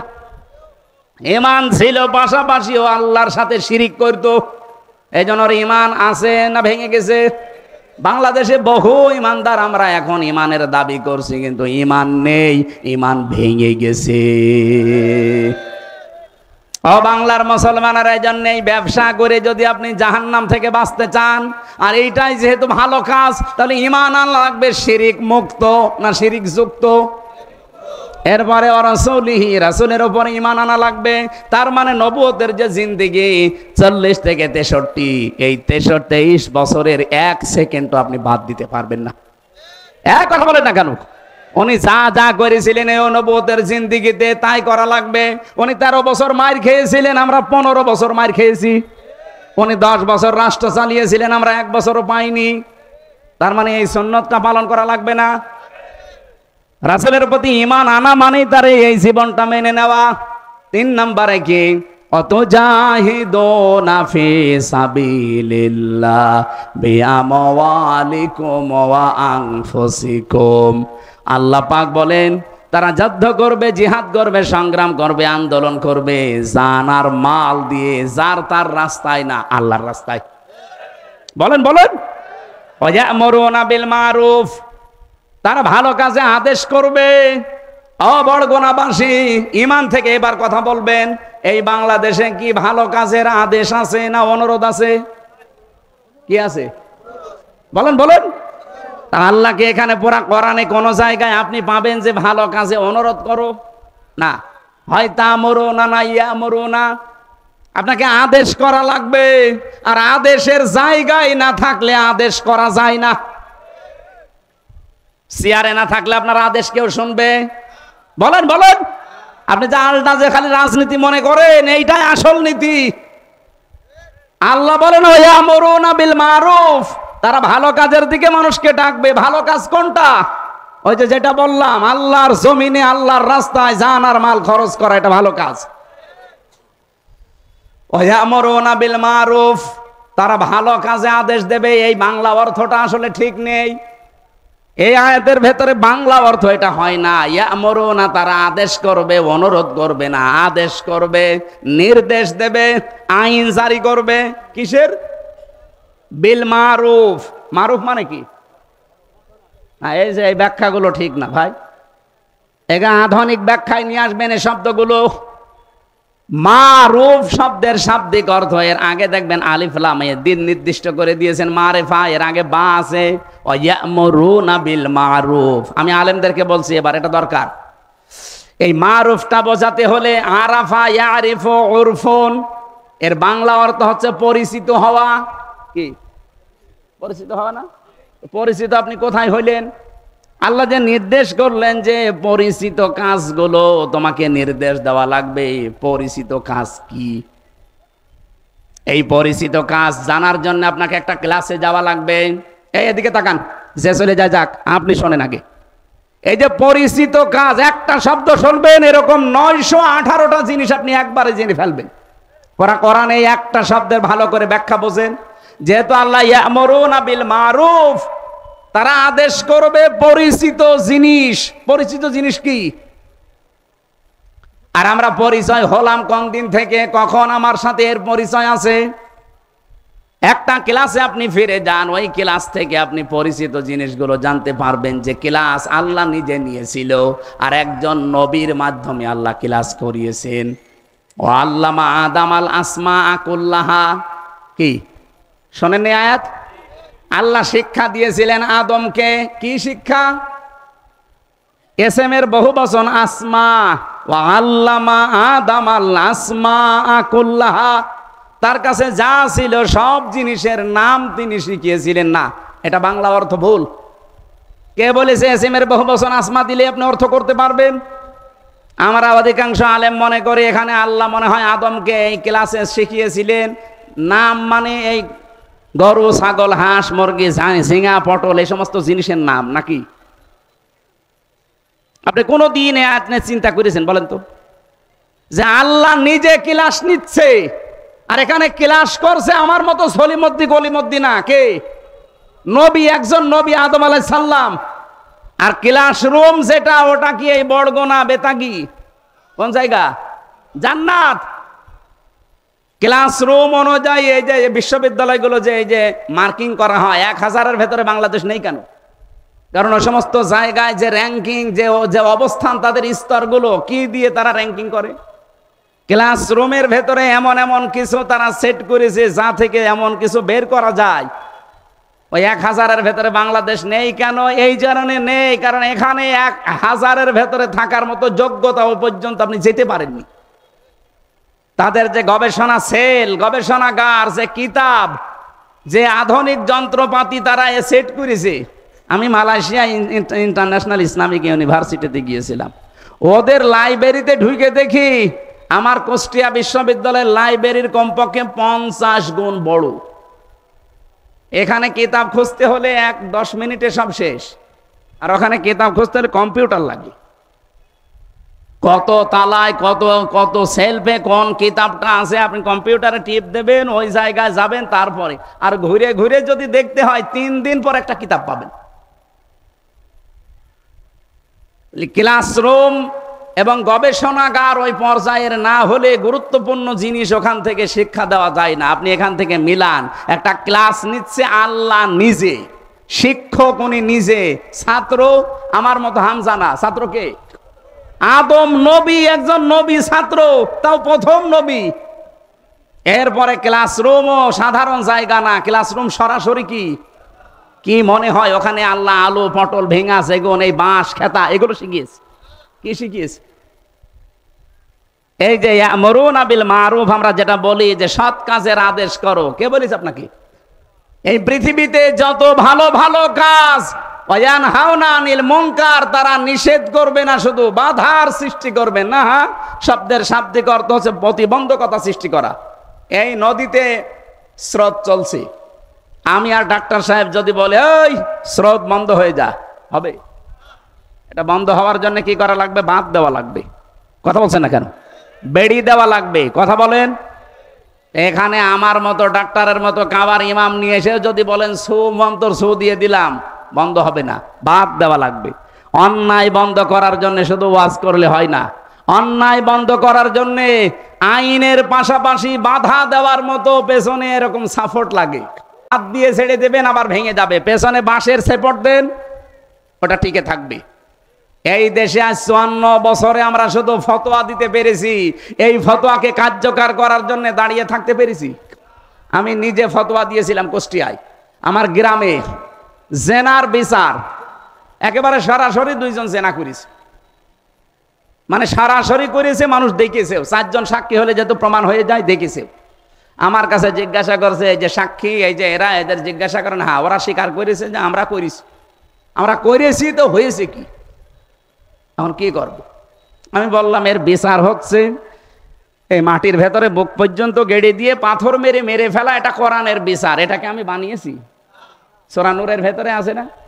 এখন এটা বলার পর এখন যদি গ্রামবাসীকে বলতাম যে আপনারা আরম্ভ করেন, আমার মনে হয় ওই মহিলা আর ওই পুরুষকে সঙ্গে সার করার আগে আমার এই সঙ্গে সার করতো, ওই যে পুলিশ আছে ধরে নিয়ে যেত, বলতো হুজুর এই দেশে কোরআনের আইন আছে, আপনি ফতোয়া দেন, কার্যকর করতে গেলেন কোন কারণে?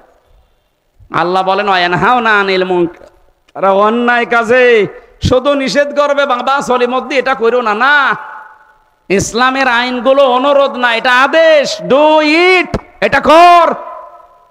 আল্লাহ কি এরকম আদেশ করে নাই কোরআনে? নাকি বাবা সলিমদ্দি চলো একটু নামাজ পড়তে যায়? কে বলিস আপনাকে? ওয়ানহাউনা আনিল মুনকার, বাধার প্রাচীর তৈরি করা লাগবে। আমরা 54 বছর এটা পারি নাই। যেহেতু এই যে ভালো কাজ কোনটা এটা আজও আমরা জানি না অনেকে। এটা ক্লাসরুমে আল্লাহ শিখিয়েছিলেন আদমকে। এই আসমা মানে শুধুমাত্র নাম না, এই গাছপালা মাইক এগুলোর নাম না। এই আসমা মানে যত রকমের ভালো ভালো কাজ আছে, এই অন্যায়ের বাধা দেওয়া আছে, সবগুলো ওই ক্লাসে আমাদের আদম নবীকে, আদি পিতাকে আল্লাহ একদিনে শিখিয়েছিলেন, যেটা ফেরেশতারা জানতো না। কি কথা বলেন না কেন? ওই দিন থেকে আমরা যেহেতু আদমের পৃষ্ঠদেশ থেকে বের হওয়া, ওয়াইদ আখাযা রাব্বুকা মিন বানি আদামা মিন যুহুরিহিম যুররিয়াতাহুম, স্মরণ করো ওই সময়ের কথা যখন আদম নবীর পৃষ্ঠদেশ থেকে তার সন্তানদেরকে আমি আল্লাহ বের করেছিলাম। যেহেতু আমাদের বাবা ক্লাস করেছিলেন, বাবার পেট থেকে আমরা বের হয়েছিলাম, উনি যা যা জেনেছেন সবগুলো আল্লাহ আমাদেরকে ওই বাবার পেট থেকে বের করার সময় জানিয়ে দিয়েছে। এজন্য দুনিয়ায় আসার পরে কেউ যদি লেখাপড়া নাও করে, ও যদি জ্ঞান অর্জন নাও করে, ওই এক ক্লাসে যা পেয়েছে কোনটা ন্যায় কোনটা অন্যায় ও কিন্তু এমনি জানে। এক কথা বললেন না কেন? এই যে ন্যায় কোনটা অন্যায় কোনটা আপনাকে কোন ক্লাসে শিখিয়েছে বলেন? ওই ক্লাসে যেদিন আমার বাবা ক্লাস করেছিল। আমরা এইভাবে যদি আসমার ব্যাখ্যাগুলো আর শোনাতে পারতাম সারা দেশে, যে ভালো ভালো কাজ কোনটা, এখানে 500টা ভালো কাজের নাম আছে। কয়টা জানি আমরা ভালো কাজ? খালি ভাই সলিমদ্দি নামাজ পড়তে যায়, চলো রোজা রাখি, চলো একটু দাড়ি রাখি, এই ভালো কাজ? ইসলামের কোন কাজে অনুরোধ আছে? সব কাজে আছে আদেশ। যেই দল এই কাজগুলো করতে চায় যে ভালো কাজে আদেশ করা হবে, অন্যায় কাজে বাধার প্রাচীর তৈরি করা হবে, আল্লাহ বলেন উলাইকা হুমুল মুফলিহুন, এরাই সফল কাম। বাংলাদেশে 73টা দল কাজ করছে। বিবেক দিয়ে বলেন যে এই কর্মসূচিগুলো কোন দলে আছে? যাদের দলে আছে সেই সফল কাম দলে আপনাকে থাকার আহ্বান জানাচ্ছে। এখন যদি আপনার মনে হয় যে না এটা রাজনীতি, হ্যাঁ এটাই আমার রাজনীতি, কোন আলেম নিয়ে এসে বসাবেন, এখানে বসেন আমার আয়াতের ব্যাখ্যা ভুল ধরতে। আমরা আসমার ব্যাখ্যা বুঝি না, মারুফের ব্যাখ্যা বুঝি না, নাহার ব্যাখ্যা বুঝি না, ওই মানধাত আমলে যা লেখা আছে ওইটা পড়ে পড়ে শেষ করে দিই। আজ ভালো কাজগুলো আমরা একটা অনেকে জানি না। 500 ভালো কাজ আছে এই কোরআনে, নিষেধ আছে 500, একটাও চলে না। আন্দাজে বিশাল মমিন হয়ে বসে আছে। সফলতার জন্য সূরা বালাদের যেটা পড়েছিলাম না, 5টা গুণ থাকা লাগবে। তার প্রথম গুণ এইটা যে মানুষের দাসত্ব থেকে মানুষকে যারা মুক্ত করার জন্য চেষ্টা চালায়, আও ইউতাআমুন ফি ইয়াউমিন যি মাসগাবা, যারা এতিম মিসকিন অসহায় এদের পাশে যারা দাঁড়ায়। আগস্টের 5 তারিখের পর থেকে আপনি তাকান, কত জায়গায় বন্যা দুর্ভিক্ষ দেখা দিয়েছিল বিভিন্ন এলাকায়। এদেশের টাকাওয়ালা মানুষ নেই, কয়জন এগিয়ে গেছে? আমরা তো দেখলাম শুধু জামাত ইসলামী বাংলাদেশ, এরা এদের নিজের সংসার চলে না, তারপরেও ফেনিতেছে, হাঁটু পানিতে গলা পানিতে নেমে নেমে খাবার দিয়ে আসতেছে। আপনাকে এগুলো ওয়াজ করে বোঝানো লাগবে, আপনি দেখেননি? সফল হওয়ার জন্য তারা কোরআন থেকে কর্মসূচি নিয়েছে, আর আপনি সফল হওয়ার জন্য আমেরিকার কাছ থেকে নিয়েছেন। জীবনও সফল হতে পারবেন না। এতিমান যা মাকরাবা, গরিব থেকে এসেছে এটা। যারা এতিম মিসকিন অসহায় মানুষ এদের পাশে যারা দাঁড়ায়, আত্মীয়র পরিচয় দেয়। বহু মানুষ এই বড়গোনায় আছে, ধর্ম আত্মীয় পাতিয়েছে, সেই বরিশাল মাসে মাসে 3 বার করে যায়, আর নিজের বোন গরিব একদিনও যায় না। কথা বলুন, আপনি সফল হতে পারবেন? আর এগুলোর পেছনে যারা কলকাঠি নাড়ায় তারা হয় আপনার শাশুড়ি না আপনার বউ। আপনার বউর কারণে, শাশুড়ির কারণে, পরিবারের কারণে রক্তের সম্পর্কগুলো আজ আমরা ঠিক রাখতে পারি না। নিজের আপন ভাইয়ের সাথে আমার মিল নেই আমার বউর কারণে। আমার নিজের আপন বোনের বাড়ি আমি যেতে পারি না, তার হক আদায় করতে পারি না আমার বউর কারণে। এরকম বউ দেশে নেই? কার বউ এরকম মন ছোট? হাত তোলেন তো। একজন, তাও তো আল্লাহর ওলি একটা আছে এখানে। আয় না, ওই এমনি হাত তোলে না, ওই তো কোন জাহান্নামে আছে ও টের পাচ্ছে। সম্মানিত মা বোনরা, আপনারা এসেছেন কেন আমি জানি না। আপনারা শুধু নামাজ পড়া, রোজা রাখা আর কালো বোরকা পরায় মনে করেন ইবাদত। কে বলেছে আপনাকে? স্বামীর কাছে বারবার বলবেন যে যার যার সাথে রক্তের সম্পর্ক আছে এগুলো ঠিক রাখো। নবীজি বলেন যদি কোনো স্ত্রী চায় যে আমার স্বামী আরো বেশি দিন বেঁচে থাক, আমার স্বামীর সংসার, সম্মান, রিজিক আরো বেড়ে যাক, সেজন্য বারবার স্বামীকে বারবার এই কথা বলে যে স্বামী যা করো রক্তের সম্পর্ক যেন নষ্ট না হয়। আজ অনেক সন্তান তার নিজের আপন মা বাবাকে আলাদা করে দিয়ে সম্পর্ক নষ্ট করে ফেলছে। এর পেছনে দায়ী কে? বউ। বলেন বলেন। আমি কি একটু বেশি বলে ফেললাম? আমি নিজে দেখতেছি বাংলাদেশে বহু পরিবার এটা চলছে। সম্মানিত মা বোনেরা এই জায়গায় একটু উদার হবেন। কয়দিন থাকবেন দুনিয়ায়? আপনার কারণে যদি এর আপন মা আপন বাবা নারাজ হয়ে যায়, আল্লাহর আরশ পর্যন্ত নারাজ হয়ে যাবে। এই যে রাজশাহীতে সেই দিন 4টা ছেলে মেয়ে, তারপরও মুরব্বী যে টেনে মাথা দিয়ে মরে গেল। কি একটা দুঃখ! মানসিক যন্ত্রণায় থাকলে একটা জিন্দা মানুষ এই কাজ করতে পারে? এই যে পলাশ সাহা এএসপি, এই যে স্যারকে জিজ্ঞাসা করে দেখেন, একজন এএসপি, তার মানে একটা জেলার দ্বিতীয় দায়িত্বে আছে সেই লোকটা। খালি বউ আর মা, এই দুইজনের মনোমালিন্যের কারণে লোকটা দুনিয়া থেকে বিদায় নিল। নিজের অস্ত্র দিয়ে নিজে মরে গেছে। মা বোনেরা, আমি আশা করছি শাশুড়ি যারা এসেছেন পুত্রবধূকে একটু ছাড় দেবেন আপনার ছেলেটার জন্যে। আর বউ যারা এসেছেন, যেহেতু 25-30 বছর আমার পেছনে আমার মা আর বাবা শ্রম দিয়েছে নিঃস্বার্থভাবে, সুতরাং কিছু না কিছু সহ্য করা লাগবে। আল্লাহ আমাদের পরিবারটা, এই যে এতিম আংদা মাকরবা, নিকট আত্মীয় যারা অসহায় এতিম, এই মানুষগুলোর যারা খোঁজ খবর রাখে, আও মিসকিন আংদা মাতরবা, যারা ধলি মলিন অসহায়, যারা কাজ করে খায়, এদের কাছে যারা এগিয়ে যায়। আজ বাংলাদেশে বললাম 73টা দল, কিন্তু একটা দলের কর্মসূচি এই অনাথ, ধোলামলিন, শরীরের ভেতরে ঘাম ঝরছে, গন্ধ বের হচ্ছে, এরকম মানুষের কাছে যে খাবার পানি স্যালাইন এই গরমের ভেতরে দিয়ে বেড়ায়। এ জেলায় দিয়েছে কিনা আমি জানি না, আমার কুষ্টিয়াতে অলরেডি দিয়েছে এবং দেখতেও পাচ্ছি। অনেক মানুষ আবার টিটকারি করে, 20 টাকার পানির বোতল আরে 10 টাকার স্যালাইন, 30 টাকা দিয়ে আবার। আপনি 30 টাকাও দিয়েছেন? কত 30 টাকা অন্তত দিয়েছে এক একজনকে। যদি 500 মানুষকে দেয় কত 30 হয়? আর আপনি কয় টাকা দিয়েছেন? আপনি তো ঘর থেকেই বের হন না। এই কর্মসূচি যারা হাতে নিয়েছে তারা বানিয়ে না, কোরআন থেকে নিয়েছে। সুম্মা কানা মিনাল্লাযীনা আমানু, তাদের আরেকটা গুণ আছে, তারা ঈমান আনার পরে ওয়াতাওয়াসাউ বিস সাবরি ওয়াতাওয়াসাউ বিল মারহামা, দুনিয়ায় যত কঠিন পরিস্থিতি হোক ধৈর্য ধারণ করে, সবর করে, যে যার পাপের শাস্তি সে পেয়ে যাবে। এবং তারা রহমদিল হওয়ার জন্য একে অন্যকে উপদেশ দেয়। ওলাইকা সাহাবুল মাইমানা, আল্লাহ পাক বলেন এই মানুষগুলোই সৌভাগ্যশালী, এরাই সফল কাম হবে। আল্লাহ এদের দলে শামিল হওয়ার তৌফিক আমাদের দান করেন, বলেন আমিন। আমি জেলখানায় বসে বসে যেই কাজগুলো করেছিলাম তার ভেতরে অন্যতম একটা বই লিখা, বহু কষ্ট করে পারিবারিক জীবন নিয়ে, মেয়েদের এই জীবন নিয়ে লিখেছিলাম। আর বাইরে থাকতে লিখেছিলাম 6টা। এই 7টা বই আমার এখন পাবলিশড আছে। তার ভেতরে এই বইটা গুরুত্বপূর্ণ। এটা দাম্পত্য সমস্যা এবং তার সমাধান মেয়েদের জন্য। যারা আছেন মায়ের জন্য, মেয়ের জন্য, বউর জন্য নিয়ে যাবেন, যে পড়াবেন। 120 পৃষ্ঠা আছে। আর একটা আছে শিক্ষিত মানুষদের জন্য, সৃষ্টি নিয়ে লিখেছিলাম, এটাও শিক্ষিত মানুষরা পারলে নিয়েছেন। আর একটা আছে মেয়েদের আদর্শ, কারা কারা আদর্শ হবে। আজকে যে নারী কমিশন জমা দিচ্ছে, যা আজকে সকালে মিছিল করেছে, যারা বাঁধন সহ যারা মিছিল করেছে, ওইগুলোকে আপনার আদর্শ হবে নাকি আর আদর্শ হবে কারা? এর মধ্যে আছে, ওই গাড়িতে আছে মনে হয় নাকি, এই যে বামে গাড়িতে আছে, যাওয়ার সময় নিয়েছেন। আল্লাহুম্মা আমিন। লা ইলাহা ইল্লা আনতা সুবহানাকা ইন্নী কুনতু মিনাজ জালিমিন। আল্লাহুম্মা গফিরলি ওয়ারহামনি ওয়াহদিনি ওয়াফিনি ওয়ারযুকনি ইয়া রাব্বাল আলামিন। আল্লাহ তাআলা, সারা জীবন অপরাধ করে জীবনটা নষ্ট করে ফেলেছি। হাত উঠায়া কথা বলবো ভয় করে, লজ্জা করে। আমাদের অপরাধের দিকে তাকালে তোমার ইচ্ছে করবে না মাফ করতে, কারণ এমন কোনো অপরাধ নেই যা আমরা করি নাই। মাথা নিচু করেন, মাথা নিচু করেন, চক্ষু বন্ধ করেন, জীবনের অপরাধগুলো স্মরণ করেন। আমার বিশ্বাস আজকে যত অপরাধ আপনি মন থেকে স্মরণ করে মাফ চাইবেন, অতগুলো অপরাধ আল্লাহ মাফ করে দেবে। করেন করেন, যে জায়গায় দাঁড়িয়ে আছেন ওখানে বসেন, মাথা নিচু করেন, চক্ষু বন্ধ করেন, জীবনের শেষ মোনাজাত মনে করি হাত তোলেন, কান্নার ভান করেন যদি কান্না না আসে।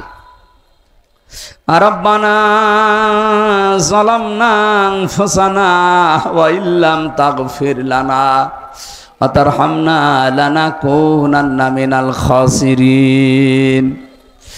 রব্বুল আলামিন, একটু তাকাও, বরগুনা জেলার বেতাগী বিবিসিনি একটু তাকিয়ে দেখো, কত হাজার হাজার বান্দা বান্দি নিজের অপরাধের কথা স্মরণ করে মাথা নিচু করে আছে। জীবনে কোনো দিন কারো কাছে এভাবে আমরা হাত জোড় করি নাই, মাথা উন্নত করি নাই। তুমি আমাদের মালিক, তুমি আমাদের মনিব, এ কারণে আমরা একেবারে ছোট হয়ে গেছি। আমাদের জীবনের অপরাধগুলো এই মুহূর্তে মাফ করে দাও। যত গুনাহ করিয়াছি গোপনে, মাফ করে দাও আল্লাহ তুমি নিজ গুণে।